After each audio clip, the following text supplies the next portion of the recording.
man, the fucking major, the amount of people I bumped into that had like our t-shirts on. Oh, sick, yeah. No shit, for real. I think I sent a few photos, but my Twitter's been blowing up. So yeah, if you got them, tweet them at me. We'll show them next show or something. Yeah. Tweet them at Sam. But like we literally, so like there was we were sat on the big stage, right? So the players are behind us, and I'm sat here and I'm looking out into the crowd, and you've got this big stand. And I was looking in the stand, and there was like a ton of people, and like people are heckling shit and holding up signs, like you're a ball piece of shit, or trying to throw me off my game. But it's fine. I'm too good. You got, but there was literally, there must have been about 10 people just in that stand with like Didn't Happen t-shirts on. Someone had a Brain Power t-shirt on. I'm wearing a Brain Power one right now, mate. Yeah, you're wearing a Brain Power. All the ones we're doing for the giveaway or the subs. And I was just sent away, so I bought one for myself. Big. So it was really cool, and there was like loads of people who were coming up to me like, going, "Oh, I love the show," and I was like, "Oh, you mean by the numbers, right? Because it's a CS event." And they were like, "No, the Richard Lewis show, dog." And I got to hang out with Detlef Insomniac, who's like supported our shit for ages. Actually, he was at the event. Nice guy, keeping us fed as well, mate. Thanks for the money. Yeah. So I was like pretty stoked, man. It was like a wild time. I was completely fucked by the end of it though, because the thing was. I knew on the last, I was already feeling it. Like, I'll just be real with all of y'all. All right, I was feeling tired. I'm not gonna lie. I was feeling it because there's a lot of shit that goes on behind the scenes as well. It might be like media stuff. So when you're having a break, instead you'll go and do an interview. But also as well, trying to keep everybody up. I did also have a drunken meltdown one night. I was just like so tired, and the classic Richie Lewis drunken meltdown. Happened? Well. So the guys, like, obviously, it's all lads, it's all bands. All still mates. So we've been out, like, we were playing pool, the table was shit, everyone was trying to put each other off their shot, and I'm just getting more and more, like, fucking tilted. Like, because I'm tired, and I don't even, I just want to be in bed. I just want to be in bed. And then everyone's giving me digs in the rib. Like this, just non-stop, right? And I just fucking lost. I was like, what the fuck? What the fuck you all doing? I just, like, lost it, man. Like, I'm off to bed. Fuck you all. And it was like, everyone else was just sort of laughing, going, "Fucking hell, we finally did it. We've triggered Richard." Because someone has a fucking meltdown every major, But like Sean Gares had never seen it before, and he was like, "Oh, God, did we piss Richard off?" And everyone's like, "No, it's just a major. Everyone loses their mind. We've just broke him. It's fine." So yeah, that was pretty funny. And then, like I say, anyway, it got to the end, and I just knew, like, on the last day, I was going to go in and, like, leave it out, all, on the court. Yeah. So I did the cast with Henry. Again, mad props to Sadikist for letting me do that, because he really didn't have to. That was exhausting, right? Like, I'd forgotten how much casters put into their work. It was nice to revisit it because it's a reminder of how hard casters work. And when you put energy into it like that, it is very tiring, especially at the end of an event on the last day. So, like, mad props to all of those guys. Although I was dropping non-stop bricktop quotes like the entire event. The one where he's talking about feeding people to the pigs. Yeah, feeding to the pigs, Arrow. Yeah, they go through bone like butter. So I kept like changing the quotes. It was about casters going, they go through day rates like butter. Hence the expression as greedy as a caster. Like it was just non-stop bad. But I'd forgotten how hard they worked, man. Like it was tough. So on the last fucking day, I was like fucking exhausted. I was like straight to bed. And then I was just like, but it was, and just on a final point to talk about the major, then start talking about the real shit, the show.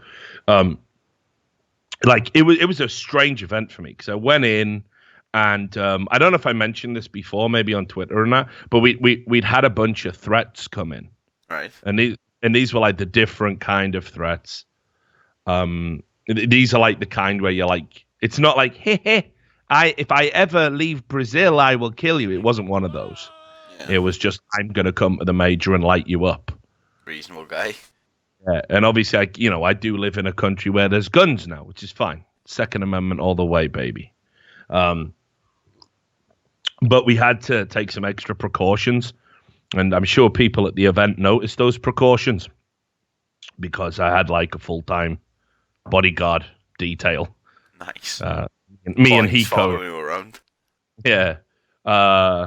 And it was just really weird because like I went into Boston just being like, what's it gonna be like? Like, what's gonna happen? Is someone gonna attack me? Or every time fans like running down the stairs, hey Richard, here it is, like, he's got a knife, kill him. Like, it was a bit tense for a couple of days, but it was actually a really good experience. I usually come out of events kind of feeling empty. You know that, right? Like the event process. Yeah. You work so hard at it, you create something, you get hated and criticized going in, and then at the end it's good.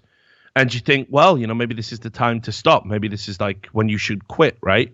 Because you go out on a high and you spend a couple of days reflecting before you like kind of recompose yourself and then get up and you go and do it again, right?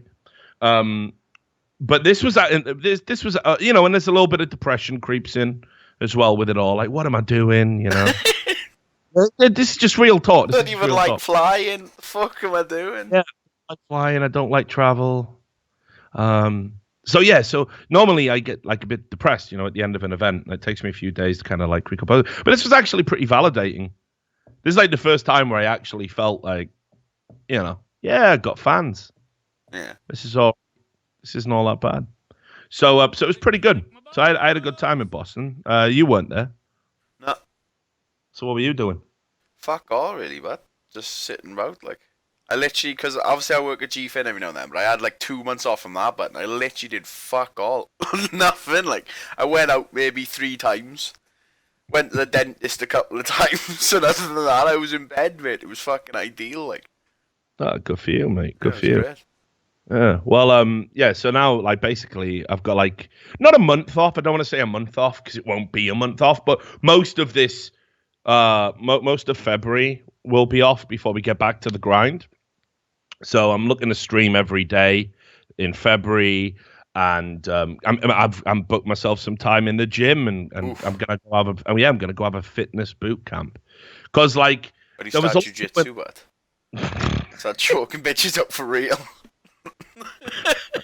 I don't think what we need to do is get me back in MMA, But yeah, like, 'cause, I realized I packed on a bit of beef over Christmas, and then Christmas snowballed into New Year, and then New Year snowballed into my birthday, and then the birthday snowballed into the major. So all of a sudden it was just like, wait, I've just like eaten absolute fucking trash and been boozing and stuff for like, over a month. So I weighed myself. I got on the scales. And I weigh the same as Donald Trump's alleged weight. I'm like 240 pounds. Like, it was like, okay. Yeah, but he's the leader of the free world, mate, so it ain't bad. Yeah, but I mean, everyone's calling him like a disgusting fat piece of shit. But president, don't he? So who's really winning? That would make me a disgusting fat piece of shit as well. So, and you're not president, so that kind of ruins it. Yeah, double dicked, don't I? So I'm like, fuck it, man. I gotta take charge, like, and this is the measurement I always have in my mind for weight as well, right? When James Gandolfini died, he was 280, right? So it's like, whenever I see that dial ticking up to the Gandolfini fucking, like, there he was, fucking having a cannoli and a fucking cup of espresso, deep fried Oreo.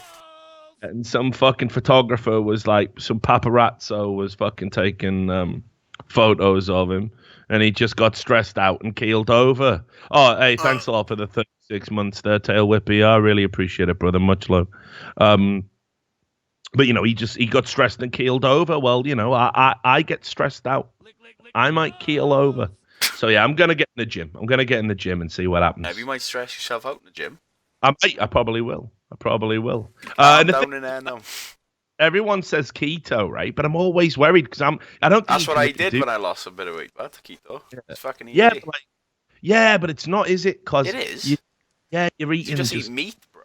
Yeah, I know. And what I'm worried about is that just gonna clog my fucking heart up or something? Because you get you know you eat your veggies, you get your green beans, your broccoli, get some fiber vegetables in you. So Fiber from green veg is okay, yeah, right? that's what I mean. Yeah.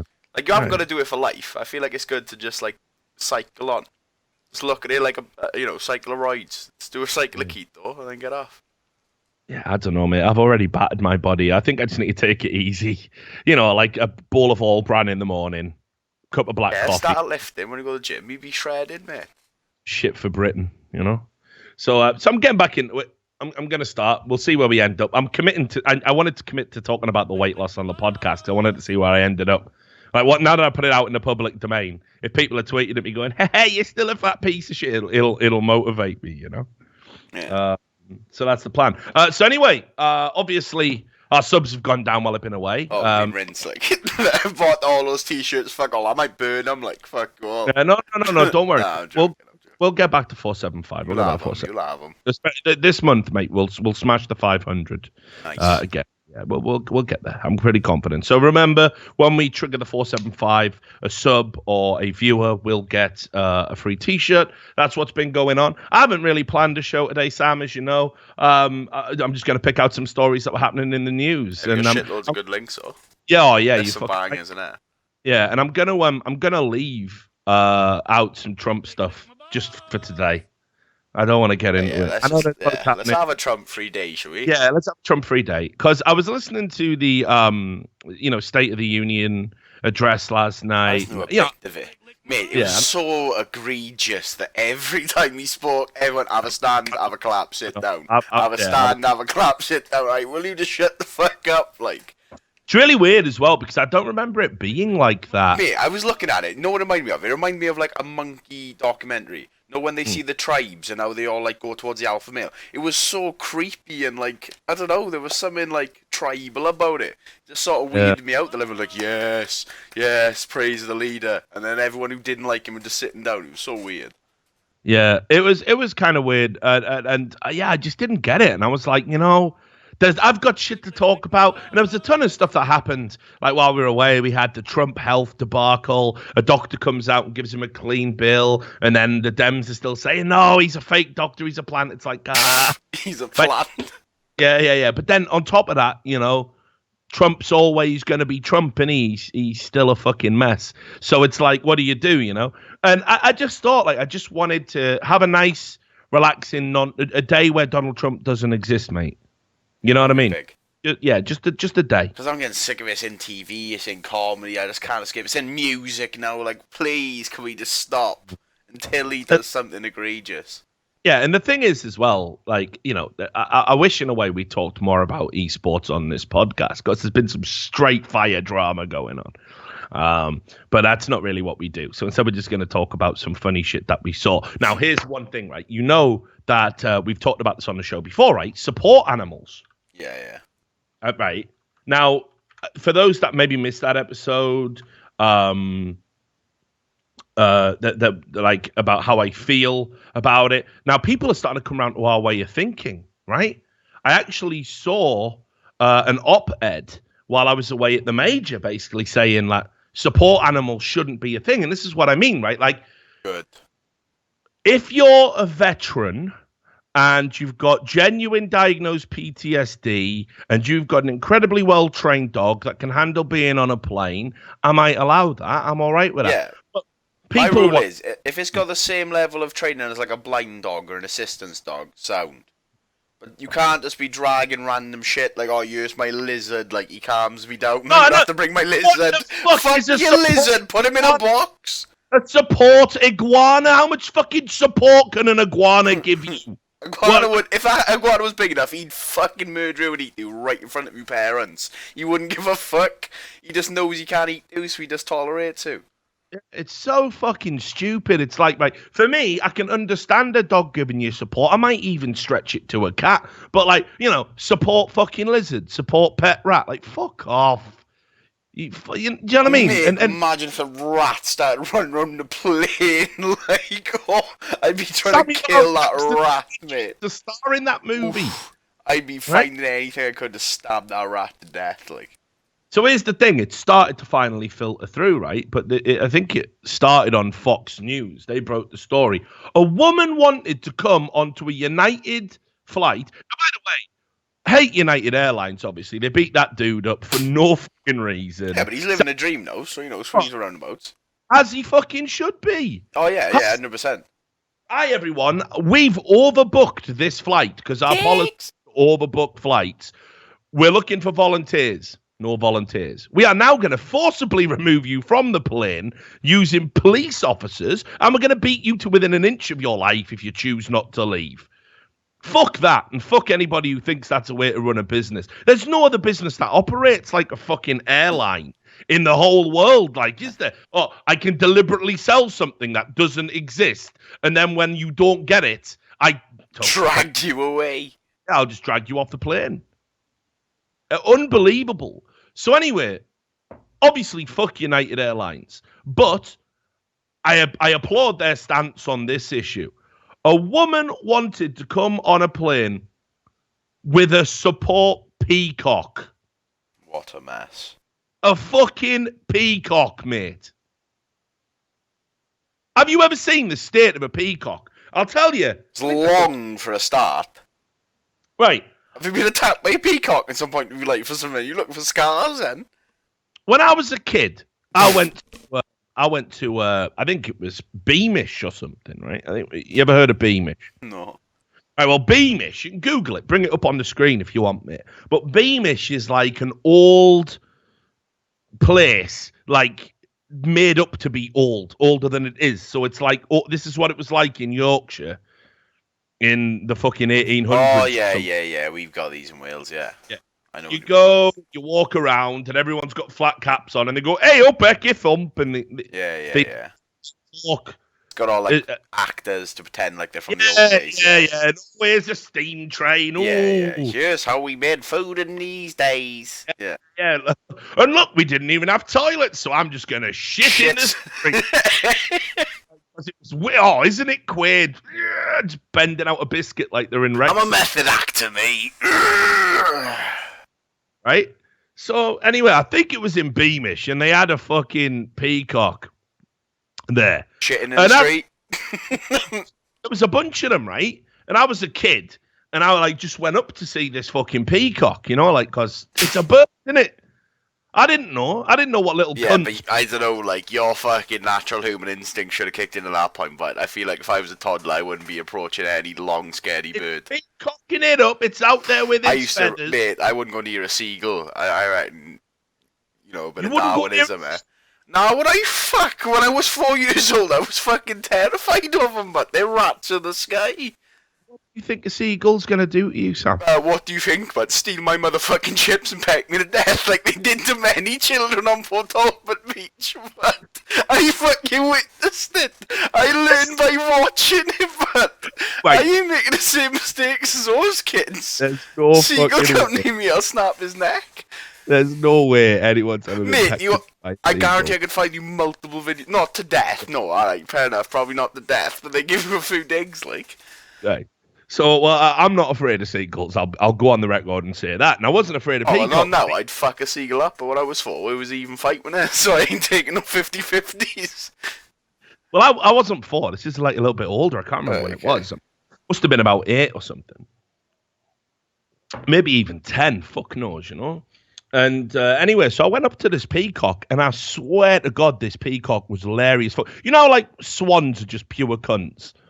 You've never met a swan. Are cunts. It's almost like it's a pattern. No, some are sound as fuck, mate, like cockatiels. The only reasonable bird I've ever come across were those trained eagles that just sit in that glove. And even then, it was because he just had nothing else to do. Was he? What else are you going to do? Yeah, might as well sit in the glove. He'll fuck you up, mate. I've seen an eagle that's like as big as my hand pick up a sheep and fly off with it, man. They're living straight savage, right? But have you seen those videos of like hawks picking up babies and shit, trying to pick up toddlers? They get him like... I have. That's an actual video. Is it? Yeah. They get him like a good 6 feet, and then I think the father grabs it. No, I've never seen that, man. That's fucking scary. Yeah. Golden eagle snatches kid. Fucking, you can play that in the background if you want while I'm talking about it. But anyway, so you know, for me, I'm all right with birds generally, but you've never met a swan with a good personality. Nah, all cunts, like. Yeah, there you go. People are Not telling the you stereotype. Oh, it's fake, is it? Yeah, you got I've played. been fake news, like. Got fake news, mate. This is old, though. Yeah, it's 2000. How was it? Oh, snap. I didn't think that would have made sense, because they generally leave humans alone, man. That's what I mean. I'm all right with That's eagle. pretty good fake, like. Let's have a look. Look at the grips again. It's had a mad grip, hasn't it? Yeah, that is a good fake. Like, good job. Anyway, yeah, Fair enough, maybe not. You've never met a swan with a good personality. Nah. Never, not once, right? And apparently peacocks are like that. I went up to this fucking peacock, and was just like, "Oh, hello," like, you know what? Oh, hello. And it literally went, "Ah!" Jumped up on my arm with both its fucking claws, and it took a chunk out of me. It didn't even peck me, mate. But I remember the fucking Pokemon foot. Like, it's still in my brain, and it fucking ripped a chunk of my skin out, man. And it was really awkward, because it was like a fucking school trip or something. Some fucking medic had to come out and spray some like tetanus spray on it. I'd go and get an injection. You get rabies, like. Yeah, foaming peacock fever. So fuck fucking peacocks, is what I'm trying to say. What support could a fucking peacock give you if that's how they're rolling, like? I tell you what, if I'm ever on a plane and someone brings a seagull on it, I'm snapping its neck on principle, mate. I don't care if it's the Queen's fucking seagull. I ain't flying with a seagull, mate. There's no way, like. Put me in a tin can with a seagull, it'll fucking destroy everyone. It's got to go, hasn't it? Like, if it's me or a seagull, it's definitely going to be the seagull. So, anyway, so yeah, this woman, back to the news, wanted to bring on a peacock for emotional support, which is the biggest load of bullshit I've ever heard. And she complained after United Airlines said, nah. Yeah, nah. Massive nah. And apparently now they've got guidelines for what constitutes a support animal. So things are going to get interesting. Says this animal did not meet guidelines for a number of reasons, including its weight and size. We explained this to the customers on 3 separate occasions before they arrived at the airport. So another one of those classic. You've been told no. Yeah, don't come. I'm still going to come. Trying to and here's the thing, like, if a picture tells 1,000 words, if you scroll down to the picture almost near the bottom, the last picture in the article, where she's just talking to the peacock. Just look at that. Like, just look at the fucking state on that. No. Just massively. She holding food in her mouth or something, staring at it. And then anyway, this caused a bit of a furor on social media. You know, there was all these like replies underneath saying, "I'll take a majestic peacock over the 5 or more dogs that have attacked my co-workers just in this past holiday season." Yeah, I agree with you. Get them fucking dogs off as well. You don't say, well, dogs are tearing everyone's throat out, so let's get our fucking eyes pecked in. That's not the philosophy. It's just that, you know, maybe there's some things that don't belong on planes. Animals and children under the age of 8. Just to bring that one back. And anyone who takes their fucking shoes and socks off, you scruffy freaks, fucking putting them all over the fucking seats. Oh, I could spit in them. Okay. Who thinks that's okay? Oh, mate, it makes me sick, but... No, that is unreasonable beyond belief. Mate, it's not even like it's a rare thing, but I see like every plane I go on, there's at least within like 4 rows of me, I can see people doing it. No. I fucking can't stand that. And if someone sat next to me, I'd tell them. There needs to be some sort of anonymous reporting, but so I could just have the hostess go over and deal with it without me having to make a scene. If I get a whiff of someone's fucking toe jam while I'm on a plane, beyond a joke. Just so unreasonable. Worst is when you're like in a row and there's you're sharing it with 2. It's only 2 of you in the row and there's 4 seats, so they're on all the way in the left, you're all the way in the right, and they lean in and put their gross feet but on the seat in between. It's like, what the fuck are you doing, you disgusting fucking savage? Yeah, it's unreasonable. I'll tell you a story, right? I was talking to Tasty Steve. Tasty Steve, you know, the Street Fighter commentator, great talent, legendary guy. We were having a beer one night after a show, and we were having a talk. And he told me a story that made my fucking blood boil. What's Right? that? So he said he was on a plane. In fact, actually, no. Tasty Steve was there, but he was on a different row. It was Sajam who was the victim. My bad. It was Sajam. Good-looking Sajam. Right? Anyway, he was sat next to a woman, right? He had the window seat, and she had the other two because she was so big. Right. Beefy, She was a giant, no, beyond beef, mate. Like a 400-pound woman, right? And anyway, Sajam said it was unbelievably cramped. Like she was just what, even filling. with 2 seats? I think so, yeah. Just filling the space. You know what I mean? Like that liquid sand. It was rough. So he said he was just like curled up, sleep. And obviously he's coming back from an event. You know what I mean? He's fucking tired. He's probably fucking hungover. Fly after the after party. He just wants to go in. Like he had to go back home, and then he was working that night as well. He just wanted to get some sleep on the plane, you know. And he finally dozed off, and he said she was a bit sweaty and smelly. Oh. She can't help that, though. I mean, she can, but she can't. When you're that big, you do need a team of people to keep you clean. It's true. People don't want to talk. You physically can't reach certain parts. So at that point, maybe just buy a row. Like maybe you just have to take a row on the chin, or at least buy 3 seats. You know what I mean? Separate other people from your beef. Don't fucking make people. Yeah, maybe your sweat.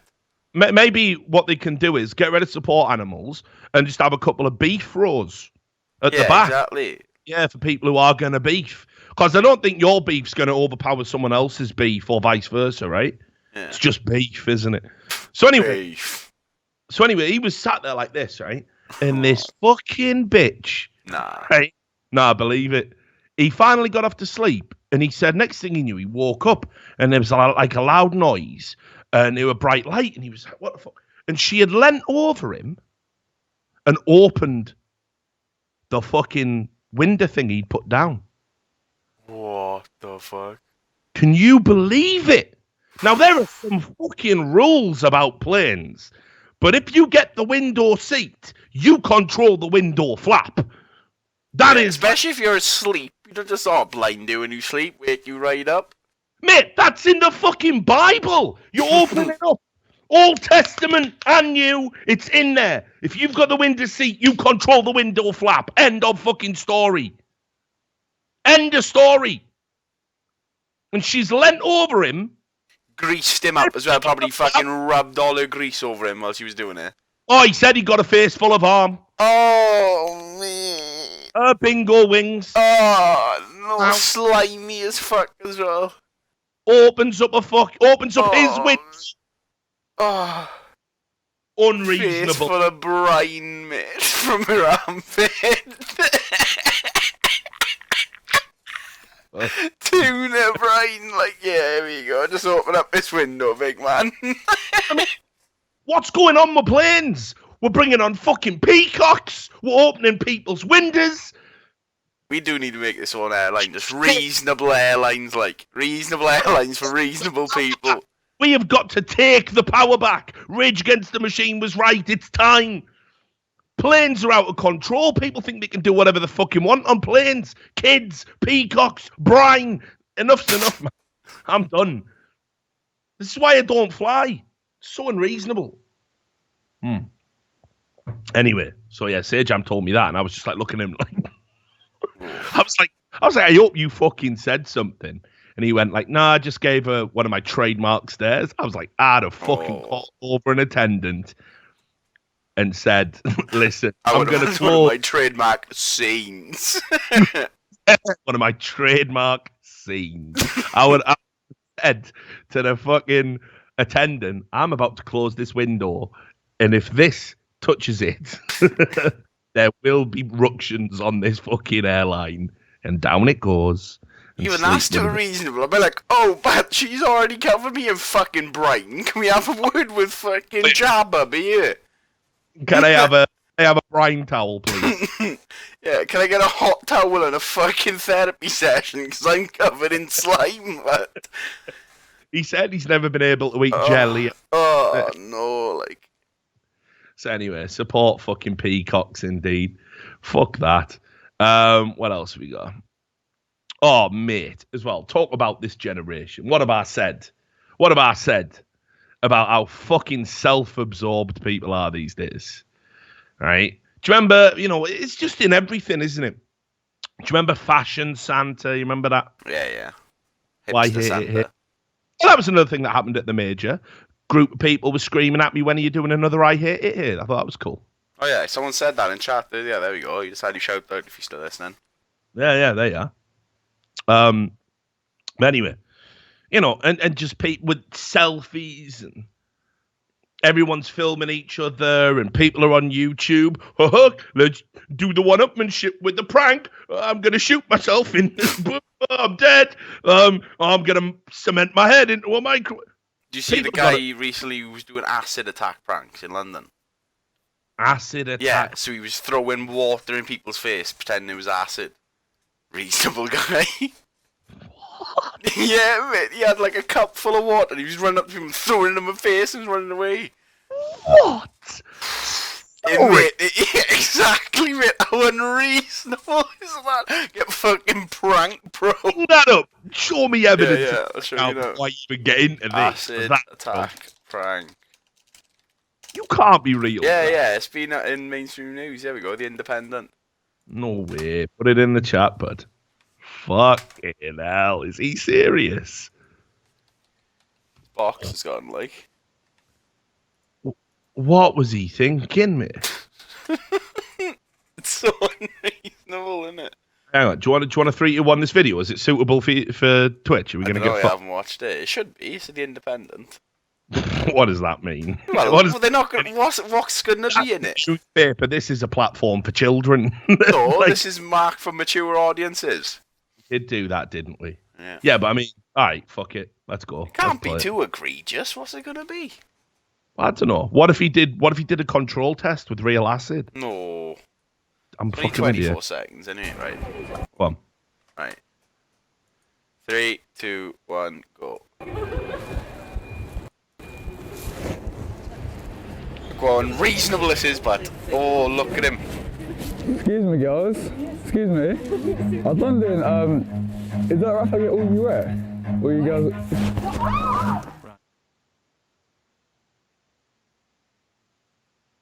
That's it, but there was other ones as well. That isn't the whole video. He did I'm it to a guessing guy on they've a had- bench.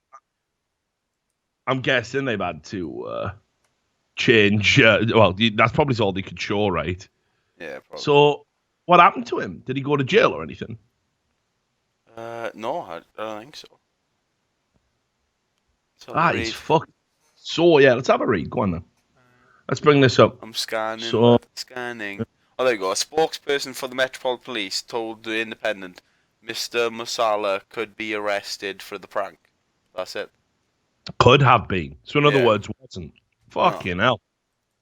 Causing fear, alarm, distress for members of the public is an offence of the Public Order Act. We would encourage anyone who's been a victim of a crime to report. So, in other words, because nobody reported it, they haven't arrested him, I think. That's fucking so unreasonable. That is so unreasonable. But like I saw No Syndicate, he tweeted like the YouTube should strike his channel or something to stop people doing so this.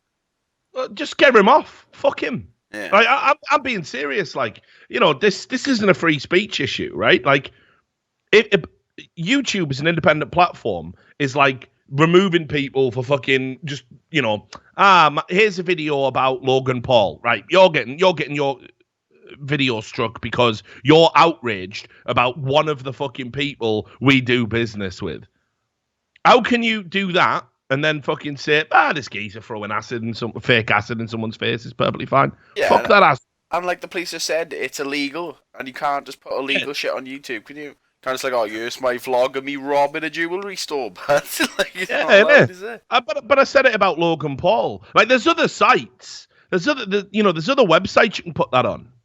You can put that on fucking Live Leak if you want. You shouldn't be fucking, click, this is suitable for advertisers. It's a fake terrorist attack. Like, what the fuck is going on? Meanwhile, our shit gets demonetized. It's fucking crazy. Anyway, fuck that. That's just annoying. This is just ridiculous. And, probably not funny, but I don't know. So there was a man in Hyderabad, India, Right. and he was trying to get the perfect selfie. Now, again, it just goes to show, doesn't it, that this is where we've ended up as a society. Imagine that being your quest, the perfect selfie. What does that? Fuck does that even mean? Like the perfect selfie. So this guy was quest for enlightenment in the 70s. Now he just wants a Yeah. fucking selfie. Exactly. You dropped acid and you tried to talk to God in the 70s. In the 80s, you did cocaine and you tried to fucking, build a Talk huge to the fucking devil. bank balance. In the 90s, you dropped fucking ecstasy and you wanted to love your fucking, everyone around you. I don't know what was going on in the noughties. I guess we had to cope with fucking Bush and 9/11 and all that shit. Wasn't really a good time. Bombs mostly, like. Yeah. And then now, fuck knows what we're all doing. But anyway, the quest for the perfect selfie isn't a good quest, is it? Let's just be honest about it. No. If this is how you're using your time, you might be a bit of a plum. I'm just gonna put that out there. But anyway, when you get a trade or something, like do something. Come a plumber. I know. So this geezer thought, here's a good idea. I know what'll make a good selfie, Sam. I'll stick my head across a train track. Good start. And I know, always good, isn't it? Whenever it involves a train, I'm always like, big fan of that. Put my head across like this, and as the train's coming in, I'll take a selfie, and it'll look hilarious. Slight problem with that. How do I get out of the way afterwards? Oh, fuck it now. Because he left it so late, it smashed the back of his dome in. Now, Fucking hell. Sorry, I could have that worked. smile in the last frame as well, like he looks landed, point to the train. That's a train. Yeah, it is, yeah. I admit I could have worded that a bit more delicately. But it does smash his dome in, there's no doubt. So anyway, you can actually play this video. It is suitable for Twitch because they cut away just as the fuck. He's not dead, is he? Almost deed. Oh, Wishes okay. he was deed. Went to hospital but did live. But yeah, you could. Right, fucking loudtrains.com. Oh yeah, big loud train. It's only 6 seconds. Right, 3, 2, 1, go. Why though? That grin was. Oh! Yeah. It's like What's he doing? It's like you couldn't tell how fucking wide it was. Do you know what I mean? It's so ridiculous, like that. It's just like, oh, maybe the train just gets suddenly fatter. I don't know, but like it's just so ridiculous, mate. Like he just gets absolutely blurred, like. So anyway, you think you'd inspect the train before standing in front of it? Like you think, right? Let me have a big look how big this is now. Let me eye this up. Let me have a guesstimate. A tester, but he didn't. I'll just read you the story because there's various bits that if you've got a dark sense of humor, you might like it. So I'm glad the guy didn't die. That would have been sad. Probably wouldn't have made the show if he did. But needless to say, he did suffer head injuries, and his 100%. Like, yeah, that will happen. Like, if a train smash you in the back of the head, it really did. I'll fuck you right up. Like, this is what I love about India as well. Like, I gotta say it, like, life just goes on in India. Like, no one gives a fuck about your mistakes. It's just brutal. Like, he had to go to court with his head all fucked up and got fined. For being a Dello, you was 100 quid as well. He got fined 500 rupees for being a dullo. Nice. So anyway, here's the thing. The full video is out there if you want to go watch it. But people were saying to him, like, no, the train. And the train's going, bah, bah. And he apparently he says, just 1 minute. And the rest is history. So people even tried to fucking warn him. Now, the mad thing is, if you read this article, it says in India, most selfie deaths are related to trains. Look, check this out. There's a follow-up article. It's mental. This is what I mean. It'd be like falling off balconies or something. I don't know or cars. I don't know what's going on here anymore. I don't know what's going on with the world. But like, how is this a thing? Here's the article. The rise of selfie deaths and how to stop them. Stop taking selfies in dangerous places. Oh, no, Sam's queuing it. He's queuing the problem. In a self-absorbed, vacuous, shallow moron. There you go. I fixed it for you. Right? But yeah, it says here that in 2014, 15 selfie takers died. In 2015, 39 selfie takers died. And in 2016, 73 selfie takers died in the first 8 months of the year. And you can see, look, all this mad one-upsmanship, like, I know what I'm going to do. I'll stand on this precarious bit of wall with a drop that goes down to sheer death, and I'll just hold up a selfie stick and not look. Look how cool my life is, guys. Look how fun look how much fun I'm having. I'm living on the edge. Yeah, you're dead now. That was it. Good job. Didn't even Good get job. the poster. Mental, didn't even get the likes, like BBC got the clicks. Some of them, I gotta say, like, don't get me wrong, wicked pictures. like this one here. I'm terrified of heights. I can't even look at this. This will make me fucking short if I fucking tunnel in on it. It's so brutal. I can't even imagine doing that. I can't even look up at tall buildings. Which one? The one I've just linked you to in the chat. Just have a look at that. Oh, yeah. This one. Have a look at that, mate. What the fuck are they? Fucking mental. Like, I think it was a Russian guy recently who died doing that. No, like a bunch of people on YouTube do it, free running and shit on cranes and old buildings. And he fell off. It's just mad, isn't it? But you can see what people think about it. Now, I'd never go this far, but hang a fucking bout.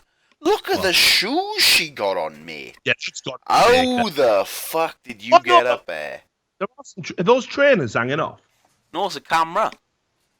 Yeah, she's nowhere. That's gotta be fake. Fuck, she's climbed up there in heels, like. Yeah, not just heels, mate. Look at him. Yeah, platform heels, like. But yeah, but like, you can see what people think about it. Two egomaniacal, narcissistic retards that will hopefully be eliminated from the gene pool. I don't feel that way. Yeah, that's a bit unreasonable. I don't wish they die.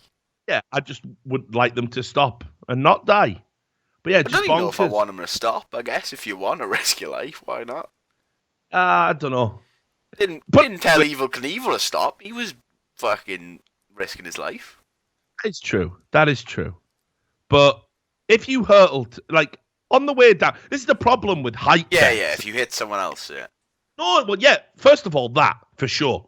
With height deaths, you never know where you're going to land. You might land on a car, you might land on a fucking kid's pram with a kid in it.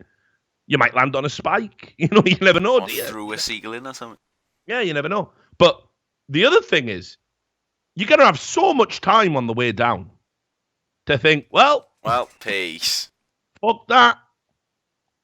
Knew I should have worn my fucking. I knew I shouldn't have wore heels up, yeah. Yep. Fucking hell, should have wore them climbing shoes. So selfie deaths. And look at this, mate. I hope he uploads a picture.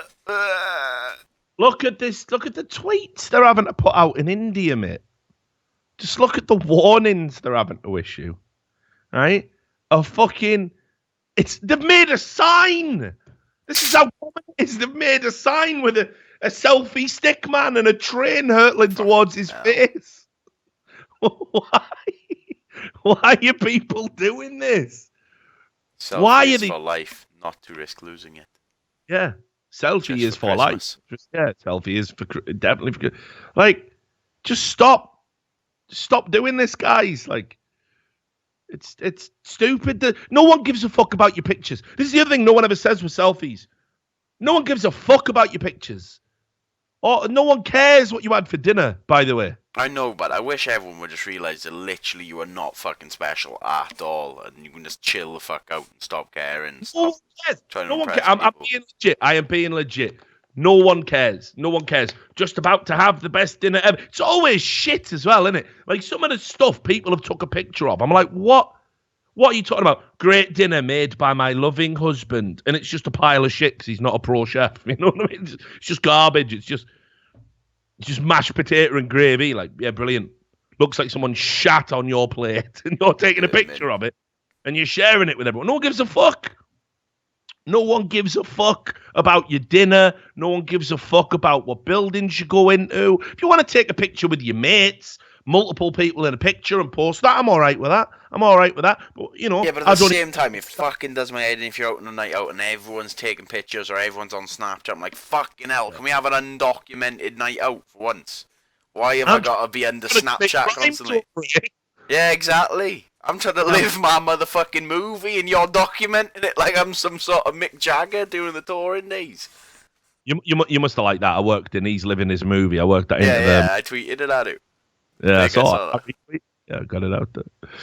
But yeah, just like, I mean, like, there's like a group of friends, one picture at the end of the night or the start of the night, or if something really funny or interesting is happening, definitely. But it, like, say, Snapchat of, hey, look how mental we are. I don't mind to document it, but it hasn't got to go on the internet every time. Like, sometimes it's funny to just have a little fucking private moment.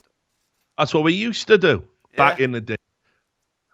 I'm sure there's a video of me somewhere wrecked out my mind drinking fucking Heineken wearing a bra. Like, I'm sure there is. Like, I've got an old tape. Like, you know, that could come out one day. It's not on the internet now. But it's on a tape somewhere. Which I don't even know where. So, exactly. So there you go. Just putting that out there. But yeah, come on. Stop with the selfies. Let's all live a bit longer. Put your phone down. Talk to your friends. Phone down. Yeah, just classic, innit? Just be regular. Just be regular people. None of us are celebrities. Try and actually have eye contact without breaking down and having a look at your phone. Maybe you'll be a reasonable person. Mm. Did you hear about what happened in France? Ooh, which one? Now, I'm going to tell you something. A lot of people think I don't like France. And I want to quash that rumor right now. I've had some bad times at esports events in France. Because generally people, you know, they're a bit disinterested. There is a genuine language barrier. English and French. Because, you know, look, I can... It's not always so genuine, is it? Well, no. On top of that, no. I can almost respect the idea of, yeah, well, you don't speak French. You know, why is it always us? Yeah, but I've come here to spend money and enjoy your culture. Like, if the person's being unreasonable, just scream in English. But, like, if a person comes in, they're trying to speak French, at least, you know, giving it a fucking go. They're coming to spend money. Most of the time, it happens in, like, service places anyway, when you go to get food or something, or, you know, a hotel. They're always just angry. I'm like, I'm giving you money, bruh. Like, what the fuck? I'm paying. Yeah, but I mean, one of the good things about France is they've always rejected the sort of encroachment of globalist companies. Hang on, that sounded a bit Alex Jones. Globalists. I said globalist. I just went global. Been watching too much InfoWars. You know, you know what I'm talking about. You know, it's global companies. Yes. You know, corporations. That's what I want. Corporations. And you know, they're like, listen, there doesn't need to be a subway on every street corner. There doesn't need to be, you know? It's not more of a thing of a past, though. I feel like they're not like that anymore. They used to be like old France, the old, like, you know, avant-garde sort of hipster France. Ago, it was still very much like that. I mean, yeah, look, you still get a McDonald's, but again, I think my understanding is if you want to have a branch and you're a big corporation, you want to have a branch in France, you know, there's certain concessions you have to make. You know, and that's great, and I think that's a perfectly valid viewpoint if that's what you want to do, you know, and again, there's lots to like about France and French culture and French history. You know, made incredible contributions to, you know, music and food and wine and just a wonderful country that's rich with history. But I don't know how often I'll ever go there ever again because I've had some. Like, especially for esports events. Esports events were the fucking worst. The fact that Charles de Gaulle Airport is involved most of the time and I hear that a big fucking deal. Charles de Gaulle Airport is like a fucking... It's like a building fallout. It's too much, mate. It's too much fallout. Charles de Gaulle Airport, you go there, it's just hostile. You know, it's so big. You land at one side of Charles de Gaulle, and then you've got to like... on the bus. Yeah, it's like being a rat in a fucking maze. Like, where's the cheese? I've got 15 minutes to get my flight because you booked me with only 15 minutes to get across this fucking insanely huge airport. And they're not a problem. You know, it fucking is. You booked me on this. No English. So fuck Charles de Gaulle Airport. I mean, that airport is the death of the soul. But you know, but anyway, the thing I've always liked about the French Always have and always will. It was Is their cheese. they do not take any shit. They do not take any shit. They will fucking riot at the drop of a fucking hat. If their government is doing something they don't like, they're out in the fucking streets. When we had that trade, don't take no shit either, mate. Straight giving big headbutts out, representing the country. Believe it. Their appreciation of when civic disorder is appropriate is awesome. They've got it right. They will protest over things that matter. Not, for example, democratic elections, which were all above board, just because they don't like the outcome. Whenever the government does anything egregious, whenever there's a trade agreement they think that isn't fair and is going to encroach on, for example, French farmers, they will go to the streets and they will all represent their interests. And blah, blah, blah. Always like that about the French. Always. But sometimes I do feel they can go a bit wild. They can take that spirit, that this is what's right, and you should take a stand for what's right, and they can sometimes apply it to some crazy shit. And this just blew my mind. Of all the things that could cause riots in France, I never thought one of them would be Nutella. Now, I like Nutella. It's not bad. Mate, it's good. It's like a melted Ferrero Rocher, isn't it? Yeah, it's pretty good. And if you've ever been, pancake, living the dream. If you've ever been to the German market in Birmingham, I've been to a German market with the Nutella, like fucking crepes and shit. There is a simple joy in the perfect trifecta of a tall, frosty beer with a big head on it, a fucking massive blood sausage, and a fucking crepe filled with Nutella, maybe a bit of fried banana. Yes, mate. That trifecta is balling out of control. Yeah, I had that in Amsterdam, but Nutella with fucking caramelized bananas. What? Oh my god! And the Nutella crepe a flight back now. Yeah, exactly right. The Nutella crepe at the end is fucking banging. It's actually banging, right? So I can understand people wanting to get their share, but here's what happened, right? There's this chain of supermarkets called Intermarché, which I believe means intermarket in French. Wow. Look at me. Wow. Owen Wilson over there. Like, wow. Hey, what's up, Baba Ganoush? Intermarché supermarkets. And from nowhere, they said, we're going to put in a 70% discount on Nutella. And the French love their Nutella, much like the Germans, Europeans, Belgians, the Dutch. Everyone loves a bit of Nutella in that particular region. And so it went down from €4.50 to €1.40. And they just went mad for it. Time to stock up. Exactly. But the problem was when you have a sale like that, there's never enough fucking supply and demand. Yeah, it just isn't, right? And we've seen this before with like Szechuan sauce in America. It's not just obviously the French that right? So here we go. Police got called to several branches of Intermarché because people were fighting to get Nutella. And just like, I'll read you the quote after this, but just click on this video by Kenny LeBon. He's saying, serious, what the fuck, this over Nutella, I think. All right, ready? But just, 3, 2, 1, it's 1 minute long. 2, Have a look. Go. Look at the seat, man. Non, ça c'est pas normal là. They're breaking down, mate. The science lies. Look at it. Bah ouais, mais comment ils ont mis nous? On fait comment? We're getting trampled to death for chocolate spread, reasonable guys. People just filling bags with Nutella. Fucking calm down, like, who's gonna go through how much Nutella anyway? Mate, they're climbing over the Persil, mate. Get it, Nutella, it's wild, mate. It's mostly like old people as well, mate. These savages fighting over Nutella. Ooh, they're screaming. The employees screaming.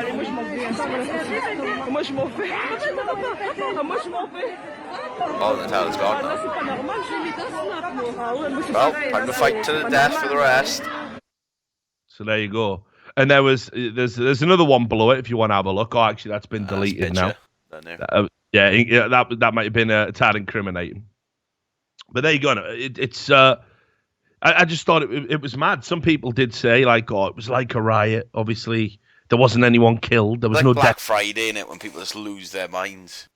Yeah, I've never understood that either. I think it. Not me. Like, it's never like in the UK though. Our Black Friday sales are shit. It's not like in America. There are some ridiculous shit like laptops 70% off and stuff. Yeah. Did you ever see that fucking video they did of a British Black Friday? And it was like a guy, just one guy, yeah. And it's like one guy. Yeah, and he was, yeah. I think we showed it on the show. He was like, "Morning." Yeah. You know, I never understood that toaster that's £4 off. Like, it definitely wouldn't. I don't even think that kind of carnage would happen. In a lot it would. Like, if laptops are 70% off, people would be getting smashed to bits, mate. 100%. Yeah. Definitely. I mean, I remember, like I say, when we had those riots in Birmingham, and people just smashed up every shop. That was pretty wild. People were like literally fighting each other to get like bags of basmati rice.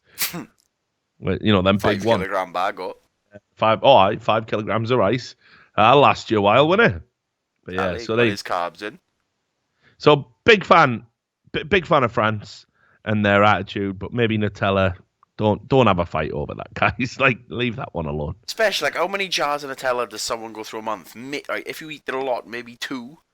So, like, you're already saving yourself like €6 a month. No, in that article there, like, it did say the volume of Nutella that gets cut. It is insane, actually. They fucking love Nutella in Europe, right? Like, check this out. They said, this is just for all around the world. But 365 million kilos of Nutella is consumed every year. That's mental, mate. 365 million kilos. Oh, million. Oh, yeah, 360. Yeah, 360. Obviously, if I said that's 365,000 then. Oh, 365 million kilos. That is mental. So it's pretty popular, like. For a reason. Yeah, well, yeah, it's banging as we've established it. I believe sponsorship if it's going. Ethan Bradbury would describe it as slamming, I believe. Slamming. Just can't do it. Can't bring myself to do it. So here's another thing. Right, another thing we talked about on the show was surgery, right? And in our episode entitled "Vandalizing a Liver," me and you had a bit of a disagreement, didn't we? Because I was saying that it's sound to sign people's livers. Yeah, no. What I said was I didn't say it was sound. Don't misrepresent my argument, my little. All right, he said he should be allowed to keep being a doctor. No, I didn't say that either. I said he should be struck off for medical negligence, but he shouldn't go to prison. All right. That's what I said. That's my stance. I still disagree. You disagree and say he should go to prison. And then I said, well, what about people who are medically negligent and like leave a scalpel in there? Yeah, and it's not malicious. Yeah, and then you go, it's not malicious. That's just a BG, you said. Yeah. It was BG. And because it's only a BG, that no punishment. Same reason you can't send scientists to jail for not predicting a volcano. It was an accident. Not even remotely the same. Yeah, it is. It's an accident. If someone fails to do their job as good as they should, you can't put them in jail for being not as good as you expect them to be. Maybe they're just not that good. Maybe they were never that good. Maybe they're just fluking it the entire time, and now you realise they're just fuck up. Like, it's nothing. It's once nothing the like crunch comes. Yeah, it is. That's a reasonable analogy. It's not like that. Yeah, it is. It definitely isn't. It's nothing like that. But anyway, you said it was a BG, and people do go to jail for negligence all the time, as they should. If you're negligent, being negligent at your job is grounds to be fired from your job. There's something called criminal negligence. J-Lo knew. Corporate manslaughter. Think about this. So I think I'm gonna test your fucking standards out here with this story, and it's good. My morals will stand true. No, I know you're thinking, fucking hell, this is a bit of a leap. But actually, it's a story from France, and it was published in the Telegraph. So, I think this is going to test your standards. I'll read the headline. Headline's fucking mind blowing. Here you go. French woman gives birth to rubber glove and 5 compresses after surgeon forgot them. Okay? So I'm going to tell you what happened here. A French woman is suing a surgeon after she gave birth to a latex glove and 5 compresses, which she allegedly forgot and left in her womb during an operation. As if when you take your glove off, you just throw it in the womb. Like, oh, my job's done. Poof, throw her in there. He was aiming for the bin. So. Takes a napkin, wipes his face off, just throws it on her face. Right. Ta-da! Right. So anyway, it's a 48-year-old woman who went to a private clinic in Marseille, and she was having what's called an endometrial ablation, which is a way that you stop periods without having a full hysterectomy, apparently. I've never heard of that before because I'm not a doctor and I don't have a womb. So anyway, after the operation, she was told everything has gone well, but she started getting... I can't find my fucking glove anywhere. Like, I don't know what I've lost now. Have you seen my glove about, like... My I think I left it in the car. Yeah. So after a while, she started getting like pain and abdominal pain, and she was vomiting. She couldn't urinate, and she said, "I had the feeling like someone was stabbing me with a knife in the belly, but I thought it was just a side effect from the operation." I talked about it with the nurses and the surgeon, and they told me that I was a lightweight and couldn't handle pain and was given painkillers, and they didn't conduct any examinations to determine what was causing that's a sue. Here we are, right? Let's blame. There's blame. There it is. Right. So she went home and she's popping the painkillers, but after 3 days of the pain getting worse, she started to have contractions. Oh shit! Like she was giving birth, right? And That's fucking cool though. So the body just knows there's someone in here that needs to get the fuck out. Like it just pushes it out.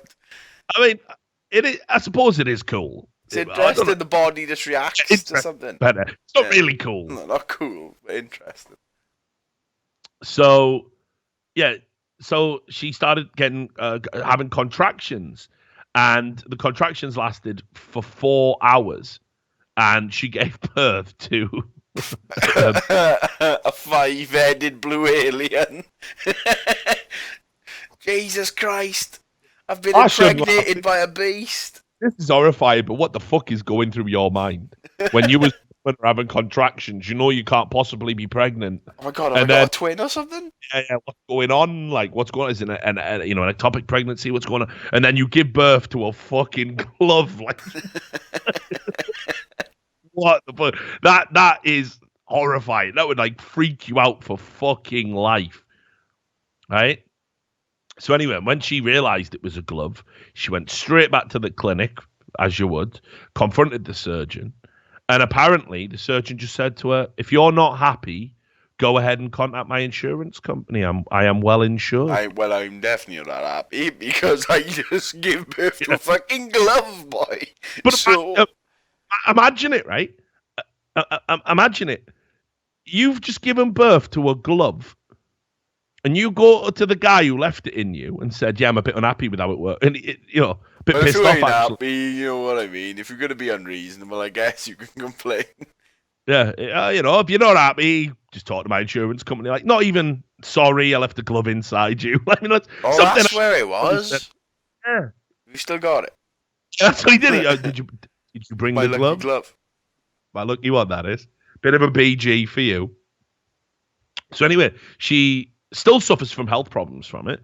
She's got urinary tract infections. Obviously needs psychological counselling. Now she's gonna sue him. And she's right. She was very lucky. Could have got septicemia, toxic shock, all types of secondary infections, and died. Didn't. So she's gonna sue. Now my question to you is, Sam. He's just had a BG, according to you. No, but the thing is, it should also adhere to the law based on the damages. So if a person dies, he should be charged with manslaughter. But if the person doesn't die, he shouldn't go to jail. Is my belief. You don't think he should get sued though? He's just laughed in her face, mate. She's rocked up, going, "Is this your glove? Because I just gave birth to it." Yeah, but what if I don't know, like, I just have a problem with removing doctors off of one fuck up. If they repeatedly are just leaving gloves in people, get them off, fair enough. Like, maybe they should have a jail. But one glove can't mean jail time, I don't think. But what boy should he still have a medical license? Nah, you can't be leaving gloves in people, like, no.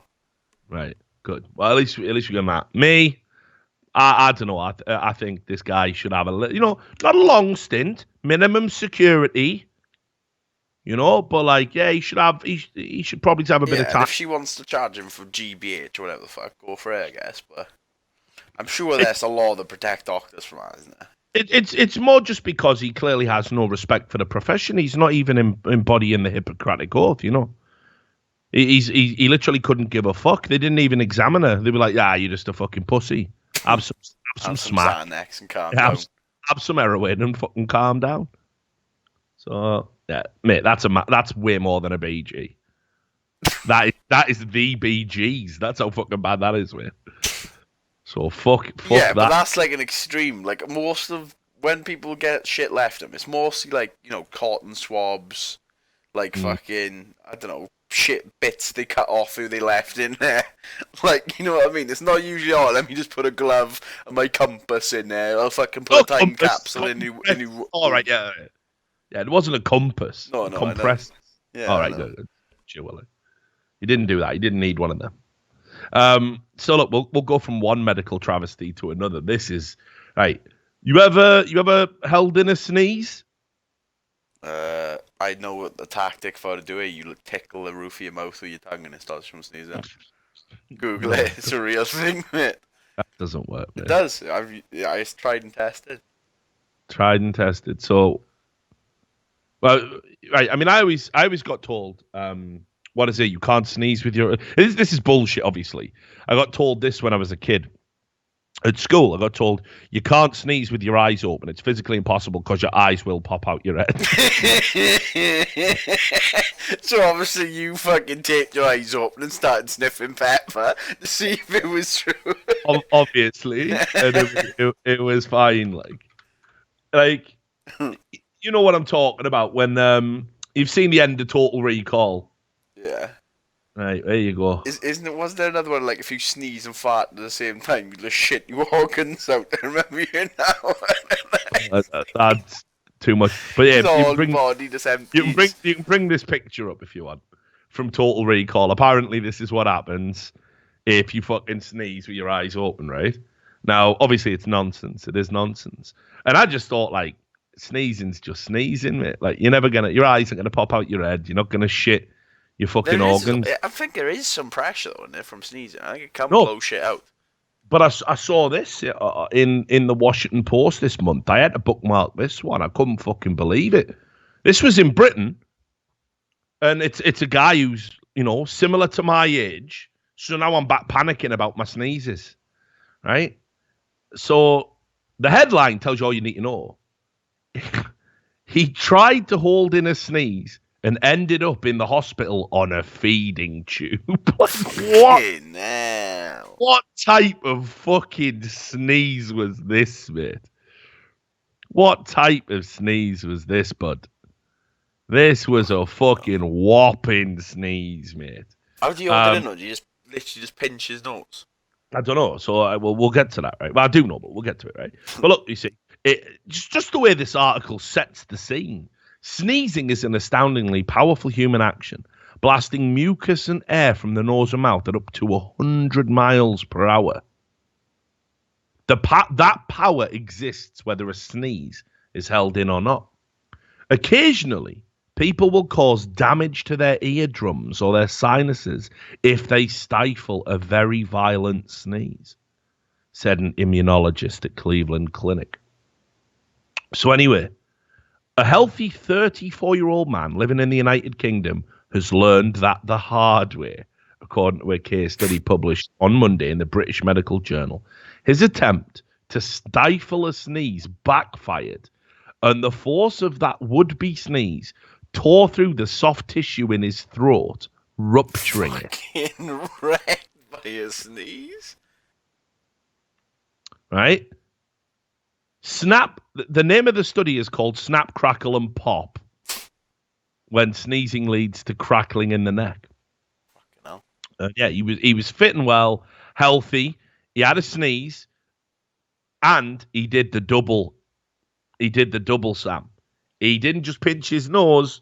He did his hand over his mouth at the same time. Why though? Now, let me tell you.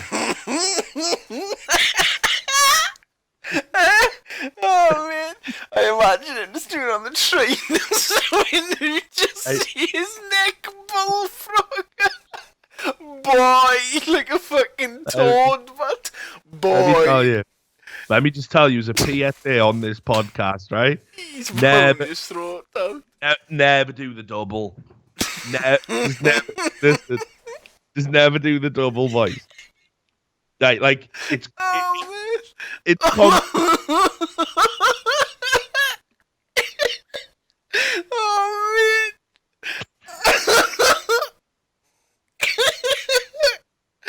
Can't believe he blew his fucking neck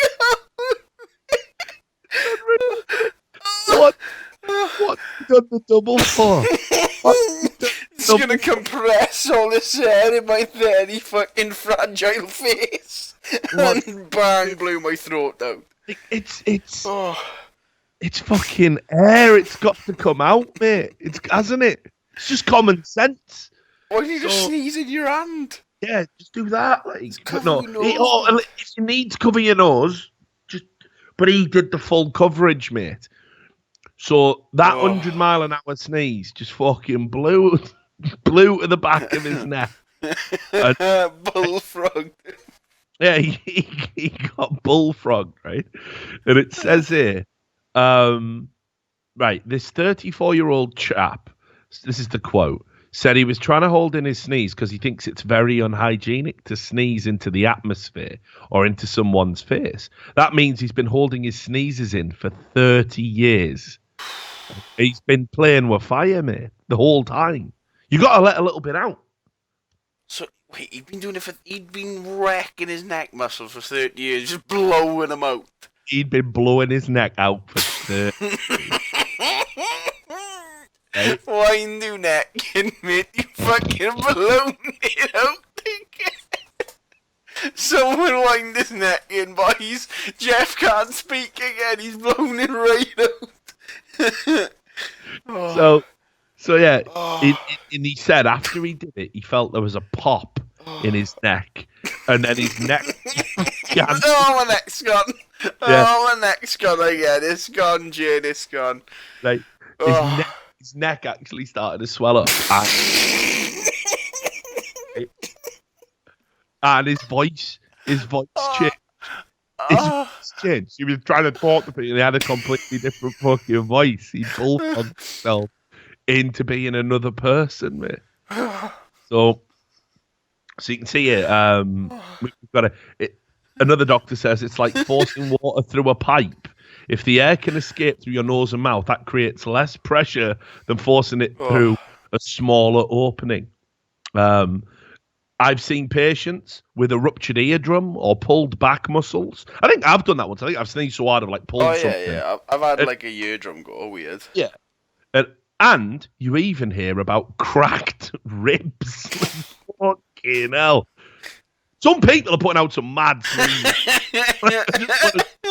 Who are these? Who's snapping their own ribs? Yeah. Unless they're like 106 years old. I took up my ribs broke. How do you break a rib having a sneeze, man? You know. Oh, it's too much, mate. Too much. Anyway, so there you go. That's it. Just be careful when stifling a sneeze. One of the PSA: never do a bullfrog. It's just not worth it, mate. It's dangerous. What else have we got? Let's have a look. Scrolling back up the list of horror, Here we go. Then we'll up the ante. We'll go to our favourite pensioner. Now I'll issue a special warning here. I will issue a special. Oh, we're doing it. Says that on the thing. This one is mental, mate. Right. Well, what I've noticed is, the Metro. Yeah. I've noticed this on the Metro. They do just run these mad stories which just make Britain look like a fucking hellhole. Want the clicks, And- innit? Yeah, and that they all push the boundaries for what's credible. Like you watch these you read these stories, and you're like, they can't be real. They can't be fucking real. So I was like, let's have a look. What's going on in the metro? What's going on in Britain? And we did that story. You remember that woman, Mrs. Claus, who was riding around on a moped, getting fucking blasted On a donkey. Yeah, and the judge said your life's a mess when sentencing her. Well, once again, the Metro has found the one thing that can totally up the ante, and this story is horrendous. I'm not even going to read the headline, Sam. Oh, go on. You can just bring the headline up. Nah, you read it. No, I'm not reading.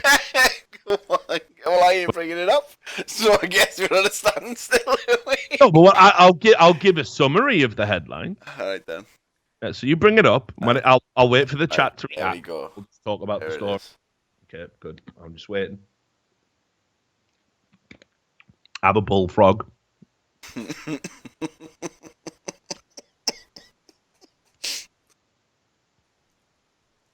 Modern Britain, everyone.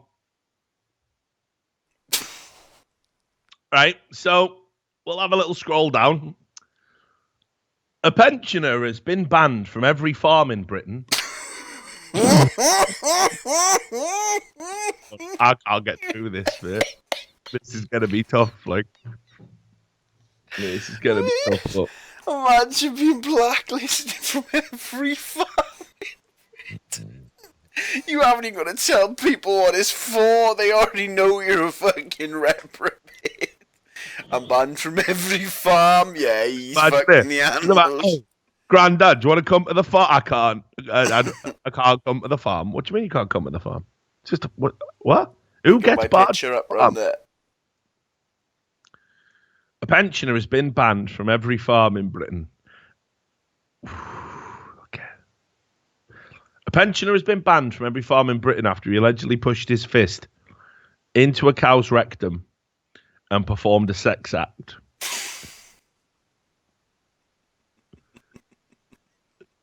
John Kerno, 80.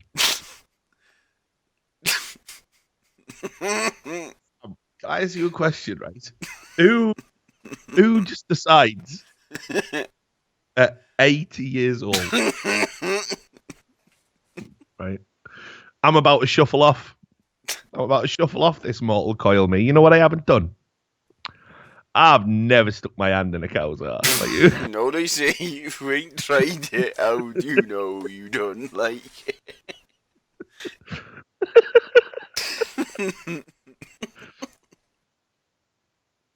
All right. He was found guilty of 2 counts of outrage in public. I'm being outrageous. I I find you guilty of being outrageous. After he molested several cows. What's he doing? So he couldn't even be happy with one. Like, couldn't even settle down and have a nice family with one cow. Right. He had to be playing the field. So the wife of the farmer said in court she caught him with his pants and trousers round his ankles and trying to court her cattle, which she says is part of her family. Kerno, who uses a walking stick, was also spotted by 2 sisters who reported seeing him insert his left arm up to his shoulder.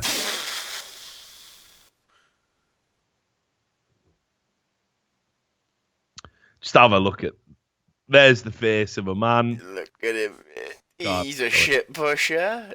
Literally pushing it in and out. Someone's granddad, Sam. I can't, mate. But he's dragging cow shit, mate. I can't, mate. I can't handle it. This can't be what Britain's like now. During the arrest, the pensioner said, "I'm not a violent person." You are the cows, mate. maybe merely shove my entire arm up animals' rectums. Yeah, listen. I'm not an unreasonable person. I feel qualified to speak on behalf of all cows here. And I'll tell you off the bat, you can't just go sticking your arms in people. So all cows. All cows. All chickens, all pigs, no loopholes. So it's just mad. He tried to get away from police when they turned up. He grabbed his trousers and boxers and ran for the stile, and he fell over the stile because his trousers fell down when he was trying to get over it. Fucking hell. So there you go. Bit of slapstick at the end. Why not? Britain, fuck me. Don't send me back. I don't want to back. I don't want to go back, Sam. Nice farm job waiting for you, mate. Need someone to fist the cows. No, he's gone. No fucking good old Colonel's gone. It's just not on, is it, mate? So yeah, let's pick up. Let's lighten the mood, eh? Let's lighten the mood.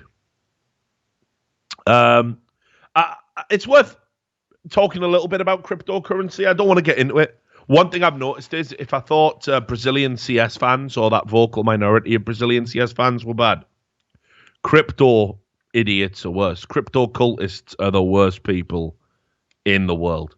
Anyone 16 and above who has more than 50 quid in crypto is currency expert, investor, entrepreneur, CEO. Fucking grow the fuck up. It's mental, right? The crypto cultists are out of fucking control. And I mentioned it just in passing on one of my podcasts, right? I can't remember which one it was, but we mentioned it in passing, yeah? And there was just loads of comments on the YouTube channel. You don't know anything about, the assumption is I couldn't possibly know what it's about if I think that it's garbage.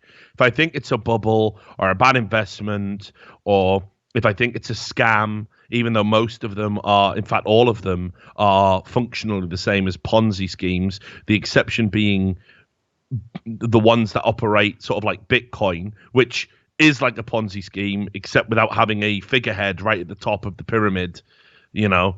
And they're called Nakamoto schemes or something, named after the Bitcoin founder.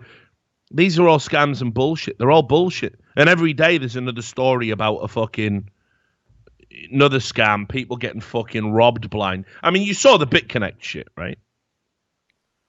Did you see that? You didn't see that? They ran away with the money, or is that the one with the guy who was screaming in the street? I saw quite a few things. Right, okay, well, let me just see if I can find the guy. Hang on, because you must have. Well, first of all, so obviously BitConnect was just a Ponzi scheme, and most people called it out actually at the time. And loads of supposed crypto experts were like, "Oh yeah, I've made such a mad profit on BitConnect." By the way, one of the ways you always spot a scam is if they promise you, if you get involved, just runaway profits all of the time. This is going to the moon. Yeah, no, but it's the thing. It was guaranteeing you a return every day, no matter what happens. There's no investment in the world that can do that. And certainly no investment in the world that can do that for everybody, no matter what your level of investment. Do you know what I mean? It's clearly financially bullshit. It's look, I've covered lots of scams that are what they call multi-level marketing, because you're not allowed to use the P word. You can't call them pyramid schemes. And multi-level marketing scams. We had that one where everyone went mental about it last time. Which one was that one? Fanfire, was it?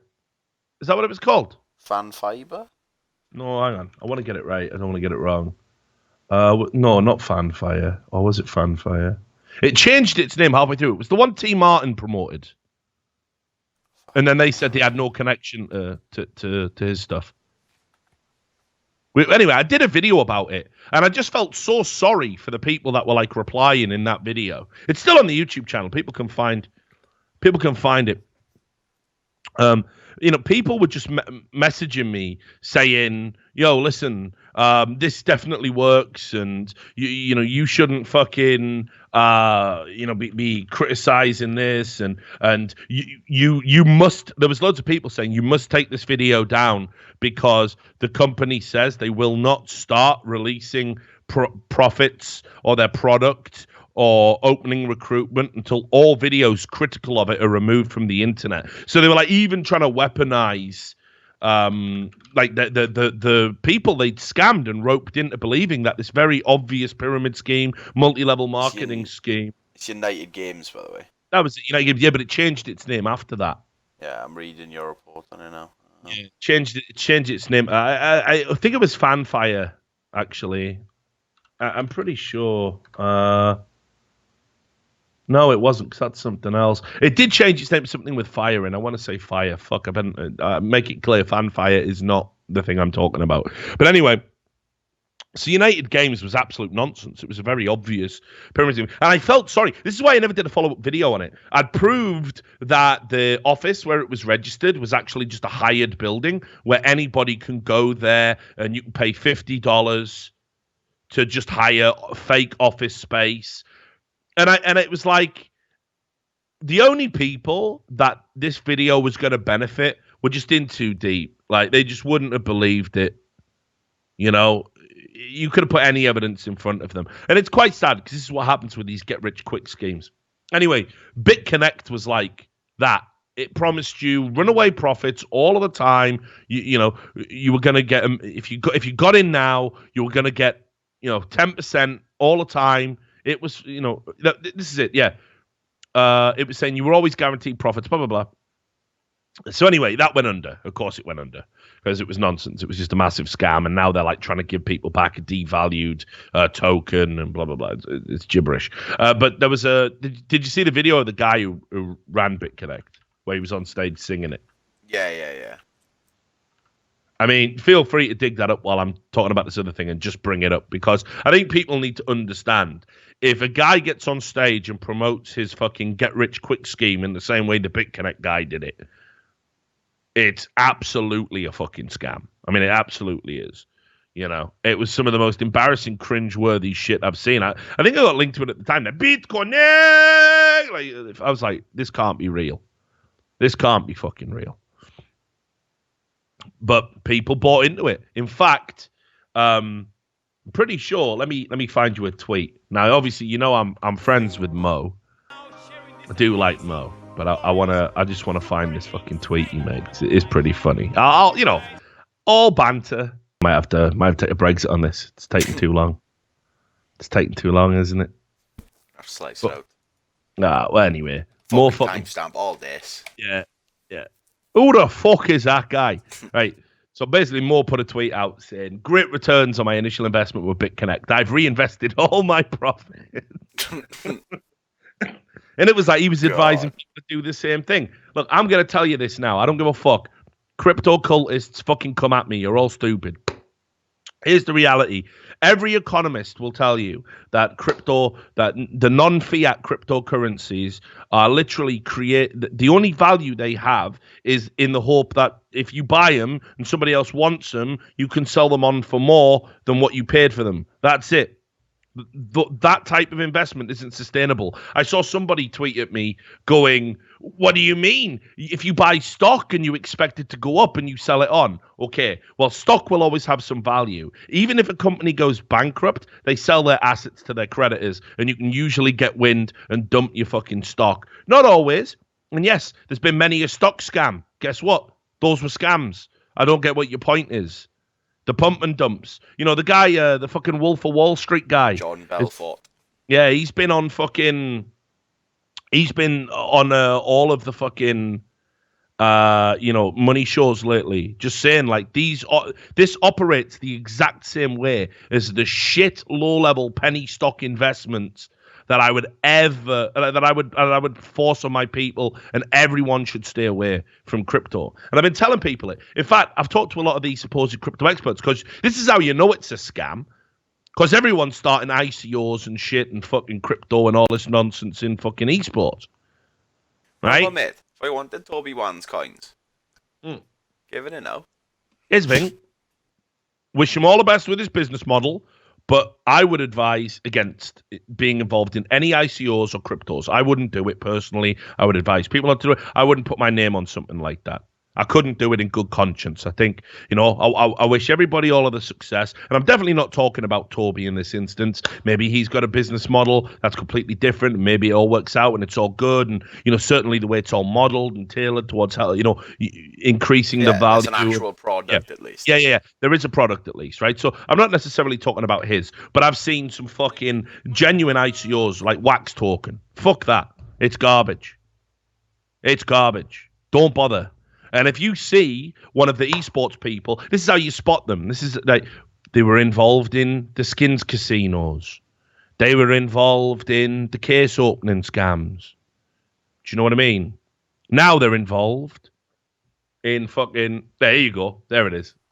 DK got it. Look, per source. DK got it. It's found there. There it is. Bring this tweet up. Love more. I love you more. I love you more. More money, as we call you. More money, right? More problems, more crypto. Yeah, more money, more problems. But you know what I mean? All of these people now are telling you about this. Athene has been running a scam on the Twitch platform. There's the tweet there, everyone. 2 day of BitConnect investing. I made 1,200 and reinvested it all. Wah, wah. Wow. Yeah. Wow. In fact, actually, here you go. Let me just let me find that noise for you. Well, we're fucking adding sound effects to the show. No, this is what we need. We're a soundboard now. So what I want you to do is, right, and we'll make it look sick on the VOD, but just come off that tweet and bring up that tweet in line with the sound that I've just given you. Okay. Right, you can do this. You can do this. Hang on, I've got to use 2 browsers, so give me a sec. Do it You've got this. You've got this. And I usually say don't clip this show, but if you want to clip this part, definitely do it. If Sam gets it right, it's garbage. Ready? Mm-hmm. There you go, man. Did you do it? Indeed. So I did do it. Excellent. So anyway, you've got fucking a thing. You've got fucking Athene running an actual crypto scam that he admits is a scam on Twitch, and people are buying it. Listen, guys, just stay away from this shit. It's garbage. I'm telling you firsthand that there are people now who are running this stuff, and they all talk to each other, and they all get in on the ground floor, and you're the suckers, you're the marks. And there was another one today, right? Like, also as well, by the way, if you think it's going to be like how it is forever, it's just new, unregulated virgin territory, the same as a lot of things are. You can make money, you can scam people, absolutely, because there is no protections. Yeah, that's everyone's excuse is like, well, if crypto is so bullshit, how come I made money? Well, yeah. There is room to make money. I'm not saying you can't make money on it. Obviously you can. That's what scams are designed to do. You identify an unregulated market where you can go fucking berserk and do lots of unethical shit that isn't even illegal, scam a bunch of people, you do all right. But I'm telling you, if you think the fucking banks and all of that shit is going to let this fly for much longer, I've been told by people who work in the financial sector, which, I occasionally talk to because I do, some, that they've been interested in a lot of these casinos and skins and, all of this stuff. They've told me that as far as they're concerned with cryptocurrency, all sorts of mad regulations are coming down from on high, and we're seeing fucking evidence of that all of the time. Like this was today. And by the way, it just goes to show you, if you think just because it's got a celebrity attached to it, it can't possibly be a scam, you're out of your motherfucking mind. These are the feds. This was just yesterday. The feds came in and shut down an ICO cryptocurrency that had raised $600 million. And it was endorsed by Evander Holyfield. That was one of the things he went in. And prior to that, you've got the SEC, they're seizing assets and doing all of this. I believe Facebook have announced, let me just Google this, Facebook have announced that they're going to ban advertising cryptocurrency, I think. Yeah, here it is. This is on record. This was just the other day as well. Facebook is going to ban advertising for cryptocurrencies.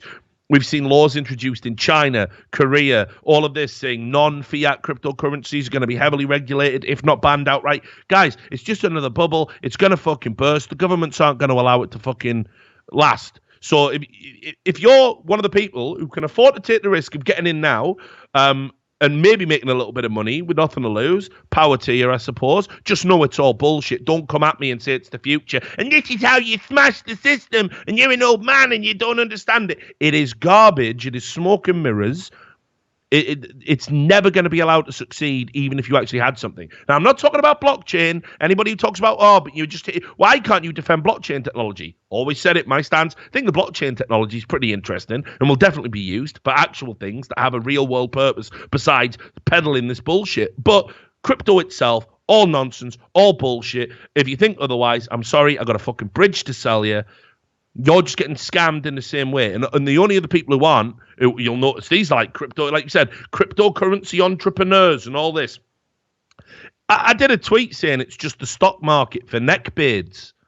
And that's all it is. You know, exactly, it's just like... And it's easy as fuck. Like, if people who run YouTube channels, they do their own pump and dump spot. Like, people who do, they go, top coin to watch this year. And then he'll put a video up that gets 200,000 views. Everyone buys a coin. Well, I'll be selling out no drive. Get in this alt now. Use my referral code. You know what I mean? It's gibberish. You're getting fucking played. And if you look up to these people and think they're smart, fit financial entrepreneurs, they're no different to these people that sell you multi-level marketing bullshit where you basically don't make any money. They make money off you. Like, that's the thing with multi-level marketing and Ponzi schemes. The profit is only in you putting the money in, and it's completely unsustainable. All of this shit's going to come tumbling down, I'm telling you. I know about the hodl memes. Yeah, all right, hold on to it. It's going to be great. Guys, it's going to get regulated up the fucking ass. Get out now, or better yet, don't get in.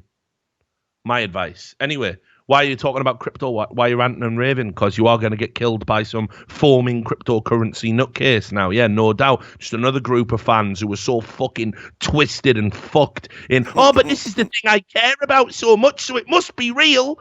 It's not real. It's not real. You've been played. It's okay. I understand you're overinvested. We've all done it. Right? You don't have to go out and threaten people over it, though, do you, you mad cunts? Yeah, and if you think it's the future, just fucking stop being so angry. Just let it happen. Yeah, just fuck up. Just be like, haha, I will be rich in the future. If that's really what you think is going to happen. Yeah, absolute nonsense. Absolute nonsense. And yeah, trust me, like I say, you're going to see a wave of esports ICOs and cryptos. Isn't there esports coin? Don't we already have that? Let's have a look. What happens if I go to esports.com? What's that? Is that it? I'm pretty sure I've seen an esports coin somewhere. What's this? Oh, no. That's not it. Or is it? It's coming anyway. Fuck that. It's all coming. And if anyone who gets it's called esports as ERT. Token sale opened on the 1st of November. It's just the same all the time, isn't it? Feds, please come to esports. Please. Right, anyway. Why are you talking about this, Richard? Because a few days ago, there was a funny one. There was a funny scam, right? People got BG'd to the fucking max by this, but you got to laugh. So there was a crypto coin startup that literally disappeared with millions. And when you went to the site for Prodium, which was the name of the coin, trying to sound like Ethereum, it just said penis. Gotti. That was it. And the reason the joke works is there is a drug called Prodium, which is a medicine that you use to treat urinary tract infections. So it was clearly a scam from the start, and they all got played, right? And it just raised millions in VC money.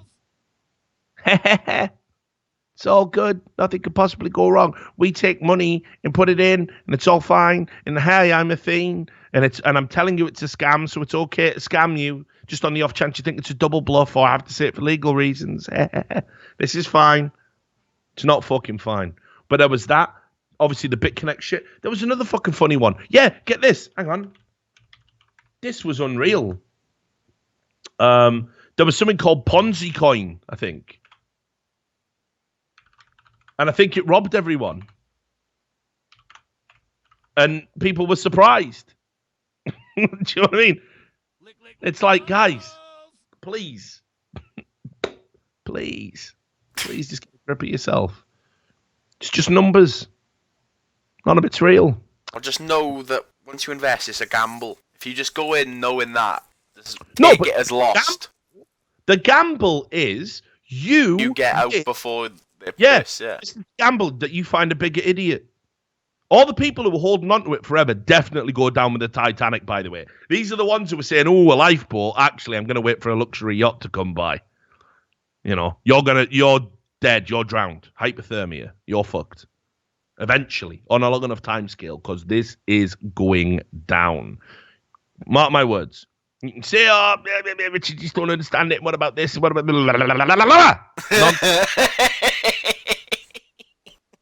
This is a scam as old as time immemorial. Right. There you go. Watch Wolf of Wall Street. You're getting penny stocked, bitch. Yeah. You getting played. Anyway, we can go back to some more amusing stuff. The sex robots are out, Sam. They're out. Nice. Anyone died? No. Almost. No. But yeah, the sex robots have gone on the market. Let me see if I can find this. Sex robot. What you going for? Like, they on Amazon or what? No, that was $3.5 grand. Yeah, that's an old. Sorry, that's the Proto one. Hang on, I've got the wrong link. Here you go. This is what you want. So you've got this robot sex dolls now being put into brothels. Oh my goodness, but right. And there you go. Look at these things. The robot sex dolls. And they're becoming so realistic, people are marrying them, mate. Oh, my goodness. Oh, yeah, so realistic. But look at this picture, mate, of the one in the pink dress on the set. It's so realistic. Looks like a fucking Van Gogh painting, mate. I'm all right with it. What do you mean you're all right with it? Look how long the neck is, but... She's been holding in it. Yeah, that's what I mean. How long have you been holding your sneezes for? Like, you're about 3 sneezes away from bullfrogging yourself to death. You'd be fucking done so, wouldn't you? Once you fully bullfrogged. It's I think she's all right, mate. No, you don't. Like, there's no way, mate. There's no way you'd throw a jet up a soba. Like, there's no way you'd be able to jet in that. I don't know, mate. And look at yourself in the mirror the next day. No mirrors in my gaff, mate. I don't. No mirrors in my mind. Anyway, you can see the BBC are making a documentary about it. Have made a documentary about it. Journalism. Called "Can this Robots?" One's pretty fucking realistic. Oh. Which one? This the one with the phone. Harmony. Yeah. That's Harmony. Yeah. That looks like an Instagram model or something. I'll have our model if it's going, Rich. The Harmony model. Anyway, she. It. Yeah. Do you they have preferred gender pronouns, man? Yeah. Do you pronoun a sex robot? I don't know. Well, anyway. Okay. So here we go. I'll just read you all of this. According to Real Doll, a company behind a range of startlingly lifelike sex robots, the futuristic lovers are actually saving the lives of the lonely men who go on to marry them. A spokesperson for the company said the most popular use for the robots is jetting in them. Is just purely as a sexual partner, but they did add, there are many reasons we have heard from our customers, ranging from the sexual aspect to a domestic partner to being a piece of art or just enjoyed simply for their beauty. And while we believe we provide a product that has many applications, we are sometimes astounded at the impact we can make on our customers' lives. We have had customers marry their dolls, say that we have saved their lives because they felt they had nothing to live for after the death of a spouse or the end of a relationship. Now, this is very... I tell you something, mate. This wouldn't be curing my depression. If I was jetting in a robot every night, it wouldn't be helping sadness. Have you seen the new Blade Runner movie? No. Check it out. One of them. Robot in there. Well, no, but like it's like a virtual partner, and it's like holographic, and you can give it like hard That's light. even worse. Yeah, she has to get a surrogate body in one of the scenes. Oh, but but she can go in other people's bodies. No, she's like a hologram over it. So you still have to have a real person willing to do it. But anyway, check it out. It's actually a way better movie than I thought it was going to be. Thought it'd be garbage because you don't fuck with the classics. It was pretty good.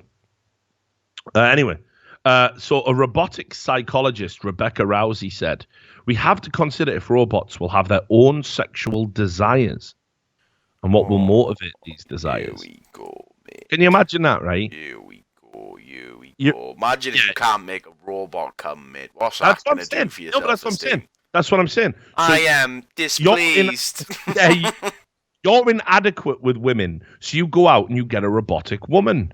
You start enjoying yourself and having sex with this robotic woman, and then the robotic woman starts going, "You're so selfish." Like, Why didn't you think of me? Why do you always have to turn the lights off? imagine it. Or even better, like the robot says, "I'm just not in the mood tonight." I got a headache. Yeah, I got an headache. But wait. And now I'm But that's when I hit the kill switch, but the AI gets turned off as soon as shit like that starts happening. Because as soon as they start thinking like that, they're gonna start thinking like humans make me sad. The world would be better without humans, and then there we go. Sam wins the bet. That's how it happens. So what, you would willingly bring about the fall of humanity to win a bet? No, I wouldn't do it. If I had a robot, but right, number one, I was saying this the other day to someone. If I had a robot, I wouldn't want it to look like a human for a start. If I had like a butler robot, no, like a Jeeves, don't want him to look like a human. I want him to be designed to be a good fucking Jeeves. Like I want him to have, I don't know, ergonomically designed stuff. Yeah. Now, and I don't want him to be smarter than like 80 IQ. As soon as you get over 80 IQ, it's just problems. Now this next bit, right, Sam? Like, do you know when they talk about like how life imitates art? Okay. Now, there's a futurologist called Dr. Ian Pearson, and he says he's warning us against getting addicted to artificial intelligent lovemaking. I can see that being a thing. And he says women will be ditching men for robots when they want to get frisky in 10 years' time, and could even start falling in love with the machines. In fact, he reckons by 2050, robot sex will have eclipsed human lovemaking altogether. Now, this is interesting, because I remember I used to watch a show, I'm sure you heard of it, it's called Futurama. Yeah. It predicted this, mate. Yeah, it did. Check it out. Play this. 3, 2, 1, it. 8 robots. Brought to you by Spaceport. Did that make any impression on you, Fry? Fry? The Spaceport. Brought to you by the Spaceport. So, I knew I should have shown him always think it's crazy. electrogonorrhea, I just can't believe any of this shit is fucking legit, though. Like, how do you even make a prediction like that? By 2050, we'll just be fucking... Like, how do you... What's the extrapolation? Like, where's the data? I don't see everyone doing it, but I could see like a group of sad, lonely males doing it. Because we have it now, kind of, don't they? Like, people are buying sex robots now, so it's only going to get more people to buy them. And you can see here, somebody of your mindset to end the article out. Sexologist. I mean, this is the level of scientist you're in league with, Sam. You agree with someone whose working title is sexologist. He's got a degree, mate. What did you study? Poontang.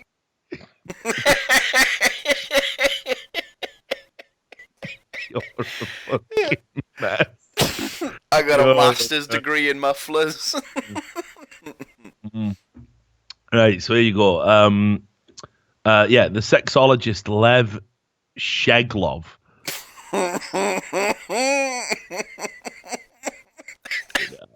Sheglov, man. Right, He does sound like a sexologist to me. He does, like, he's got the name, doesn't he? Sexologist Lev Sheglov has concerns about the future of the industry, saying cyborg sex poses a serious danger to humans. He said, sex with a robot is just a fake imitation, and it can lead to psychopathic disorders and isolation. Sex with robots won't bring into a person's life the emotion effect that gives us true communion. It will end badly. So he's in the very much. His walk.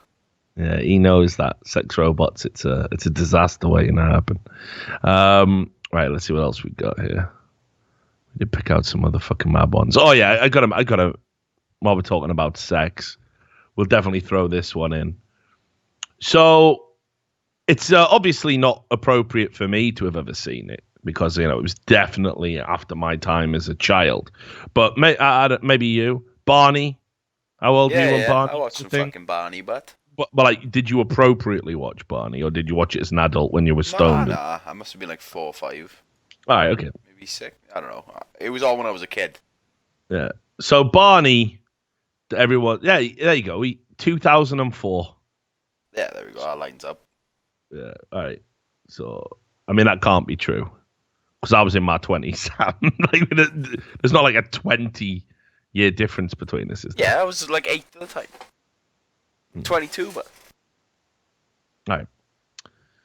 So, anyway, Barney, the guy who played Barney the dinosaur, obviously he's not Barney anymore. And he's got a new job. Now, you might think, is he still in entertainment? Is he back inside another lazy town or something? Yeah, no, he's not, Sam. He's not unfortunately, it's just a bit of a departure. I just don't really see how his original audience could sort of want to get on board with this. He's now a tantric sex guru. He's a sexologist, mate. His name is Shag Glove now. He's changed his name. Yeah. Barney Shev Glove. So he can give you a special tantric massage for $350. Sorry, Barney. Yeah, and Sorry, Barney. Just listen to this. Right, he only accepts female clients. Of course. And for $350, you get a ritual bath. He'll balance your chakras.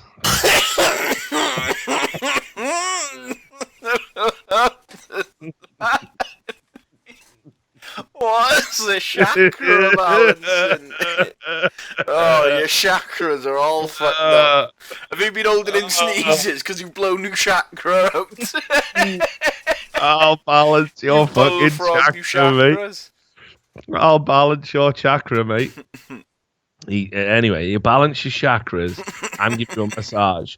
And also on the menu, cosmic, mind-blowing orgasm. Of course it is. So, yeah, Barney's just straight. Get your chakras out. Yeah, he's getting women to pay him to give him orgasms. That's how he's rolling these days. $350, like. Yeah, because to be fair, he does unblock your chakras. Yeah, but you could take that to any old, chakra work, and they'll balance your chakras out for a small 50. Right. So just listen to this. I'll just read you this paragraph. Today, Joyner, that's his name. His tantric massage practice has 30 clients who he refers to as goddesses, and he unblocks the energy of 2 to 4 women a week. Fuck it, he's living the dream, mate. They're all paying him, mate, every time. $1,400 a week, like. It's a tad different than his work as a software analyst at Texas Instruments, a job he held for 6 years and landed shortly after graduating from the ITT Technical Institute. But Joyner says his current work in Tantra does share many similarities with the other job he held from 1991 to 2001, that of Barney, the beloved purple dinosaur, on the hit PBS children's show, Barney and Friends. Right? I'll read you this quote. See if you can find the similarity by being a purple dinosaur going 2 + 2 is 4, 2 + 2 is 4, and just helping a woman rub one out. I mean, I don't see it. Maybe you can help me out. He says, the energy I brought up while in the costume is based on the foundation of Tantra, which is love. Everything stems, grows, and evolves from love. Even when you have emotionally blocked energy, the best way to remove it is to remove it with love and then replace it with God's divine love. Love heals and allows you to continue to grow. But God doesn't live in the clitoris, does he, mate? How is this getting him deeper than God? So, basically, it turns out he was just fucking mental the whole time. There's the twist. There's the twist. I mean, I believe in love. I love a bit of love. I believe in love for $3.50 a fucking session. Get me in. This is just how he's rolling. I'll show you Jesus for $3.50 a day. So you can go and read the whole thing. It's a pretty long article. It's all about tantra, tantric sex, and how he's basically getting 30 goddesses, to pay him $350 a pop to unblock their chakras, mate. Mad, isn't it? So, did Barney ever sing a song that had the words "love"? I love you, you love me. I think he sang that one. Did he really? We're a happy family. I feel like I was his voice. Let's have a look. There you go. I've got it. You're right. Fucking hell, you are right. Here you go. You can 3, 2, 1. Stuck in my mind, mate, from a child. Try and think about him. Wrecked by copyright. So, No. We're chopping this to bits. It's going to be 5 minutes by the end when it makes it onto YouTube. But look, just try and imagine. Right. No, before you 3, 2, 1 it, I want everybody watching. Just try and imagine him as he is now, stood over a woman. Beans. Yeah. Flicking beans in his costume. I'm out. So yeah, that's what he's doing these days. That's what Barney's up to. Pretty crazy. And then I think we got time for one more, and then we'll wrap up the podcast. Another Barney song, mate. Slice it in a bit. Yeah, another Barney song. Oh no, we've got 2 more. I got 2 more. Right. Let's. Which way around do I want to do, and which one's the funniest? All right, go on. We'll do it this way around. I got it. Right. So, I saw you were in the news, Sam. Here we go. Here we go. What is it? I know you would. This is definitely a Sam level of crime. Here we go. Right. So. See how offensive it. Oh, right. Yeah. Okay. No, you know, like so. Listen, this is another old one. Can't do it. Oh fuck it! Who cares if it's old, mate? It's a show of laughing and stuff. It's news to people who are watching. Nah. We got it. We'll have to Brexit on it again. Why? Oh, fuck the people, mate. Yeah, you can't because you get people spamming fake news. But nobody knows what this is. Nobody knows it. They say, I saw this ages ago. Like, I've already covered this. It's all right. What I can do is I can just do I've saved a funny one for the end as well. I've got us covered. Man, we really need to start. We really need to start vetting the people who send us the links, though. So there you go. I just read the headline, mate. If it's funny, it goes in. Right. So, how much do you hate dabbing, Sam? It's pretty tilt-worthy, like. Yeah, because when I was at the major, right, like there was a wicked guy who fucking stood up, and he had a T-shirt and it just said "Stop dabbing." Good. And he got a big wrap up. Yeah, yeah. Imagine that. 1 away. Sniper, please. He did a dab. No, he didn't. He stood up. He had a T-shirt on saying "Not dabbing." But obviously, you know what it's like. Whenever you will see anything like that, people are dabbing. And I played you that fucking god awful Nickelodeon thing in India for kids, right? About dabbing. No, I don't think so. I must have, mate. It's so bad. It's the worst thing I've ever seen. Right, let me find it for you. Is this it? There you go. They wanted to do, right. So in India, to promote dabbing. No, to promote teachers interacting with students and learning about student culture. Dab on that education. On Nick India, they did this promotional thing called Dab. It's the most horrifying, cringeworthy thing. I mean, seriously, prepare yourself because this is bad. The first frame is abuse. I know mate. this is really bad, mate. If you know this is it. This really is old, but at least there's a context with this one because you've never seen this. So for some reason, anyway, people are trying to promote dabbing as something. It hasn't been cool in about 10 years. Like it's been around for so long. I don't understand why dabbing has had a resurgence in the last couple of years. But just watch this anyway. It's really bad, right? So just 3, 2, 1. This. Right, 3, 2, 1, go. Right. Attendance. Motu Patlu. Present. Gattu Pattu. Present. Ninja. Present. Kenichi. Present. आज का topic है D से dab. Dab, dab. Cool clothes plus attitude plus new hair and dab. And dab.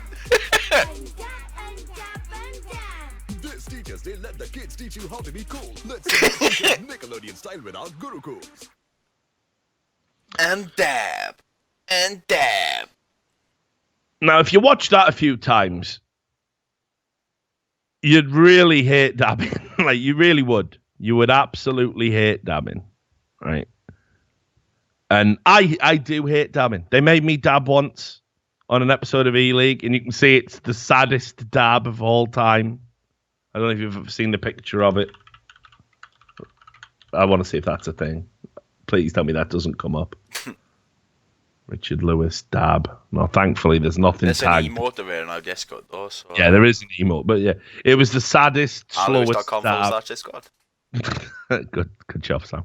It was the slowest, saddest dab of all time because I don't like dabbing, but I had to do it for the kids, and I've regretted it ever since. I actually had people messaging me saying, "I'm unsubbing from your YouTube channel." Dabbing, like that was the last straw. But anyway, as much as I dislike dabbing, I gotta say I think this is a little bit extreme. So let me take you to a little place we call Saudi Arabia. Nice. Known for their reasonable laws when people are just trying to enjoy their lives. And there was a footballer, because obviously they've got a big, soccer league out there. And there was a footballer who did a celebration by dabbing. And dabbing is forbidden in Saudi Arabia. Like everything is. Now, why do you think dabbing would be banned in Saudi Arabia? You'll never Tell me. The authorities say it's linked to drug use. What do you mean? What's he doing? Lines off his elbow? Like that. Doing right? bumps off his fucking little... what's that spot in your arm called? The back of your elbow? No, the little nub end. This. No, the nub... No, your elbow. The nub end on your elbow. That is your elbow. That is your elbow. I'm sure that's another name for that. Someone in the chat will know it. It's your elbow.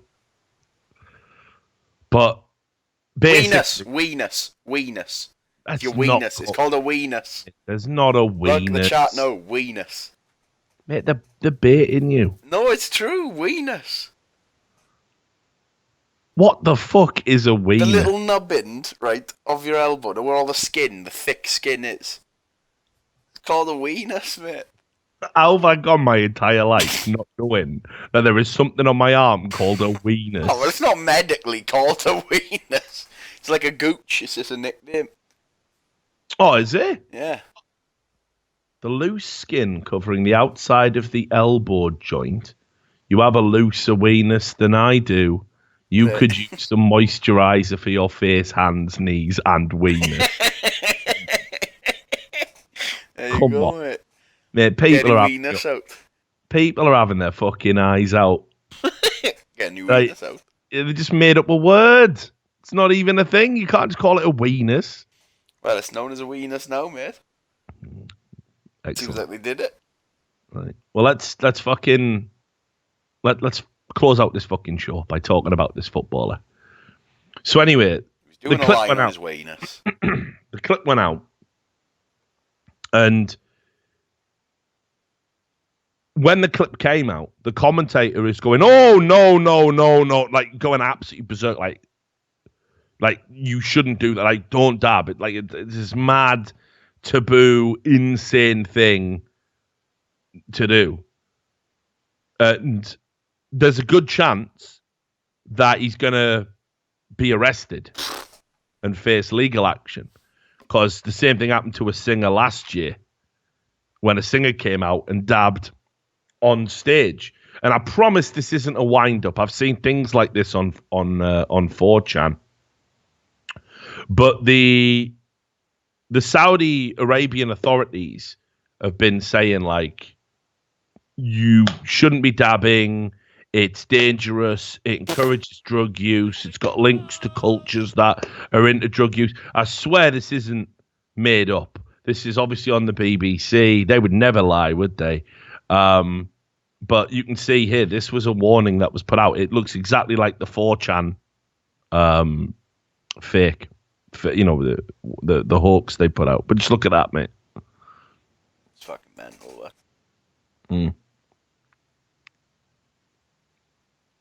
So there's another thing you should have known before you went out to that part of the world. Oh yeah, that's true. Sorry, my bad.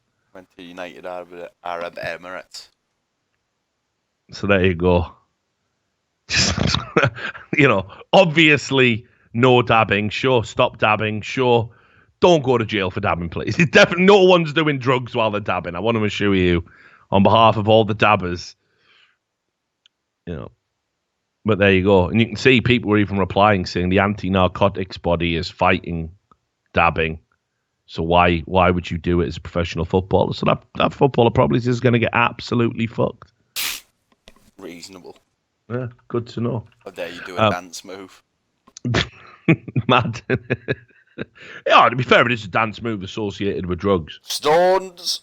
Do you remember when Robbie Fowler did snorted the fucking line? Snorted the Dutch line. Yeah. You know, imagine what would have happened there. So yeah, I think that's it. I had a few others, but probably it's nothing we can really milk for comedy. There was, you know, Elon Musk with his fucking flamethrower. Yeah. Thought that was pretty funny. Guy getting arrested for fighting people to get barbecue sauce. So thrown off, was it like Nutella? No. He just wanted some real bad. And yeah, went to jail, funnily enough. But all for the show. As I said, we are going to stream regularly. We'll be back tomorrow, unless I start drinking, which I said I'm off the booze while I do the fitness kick and try and lose some weight. We'll see how long that lasts. So there you go. I think we can wrap up the show now. So obviously, thanks to everybody who subbed and donated and all the people who tuned in and everything else. And yeah, I think we'll be back tomorrow, similar time. Appreciate it. Hope you enjoyed it. We'll definitely do. I think me and Sam will just do one where we talk about some esports stuff that's going on at some point, because there's a lot of esports news that I might not have time to cover. And we're going to try and bring by the numbers forward as well. And do it a little bit earlier in the week, so next week, maybe a Monday, if we can get there, or maybe on the weekend, depending what Thorin's schedule's like and how triggered he is. But yeah, it'd be good to do one earlier because there's so much stuff, and 100 Thieves obviously happened. Yep. Just like we predicted. So I might be back later to play some games, continue with RimWorld, so I might see some of you then. Thanks to everybody for tuning in. If it's your first time tuning in, definitely come back. And yeah, we'll see you tomorrow, similar time on the Richard Lewis Show. Peace out.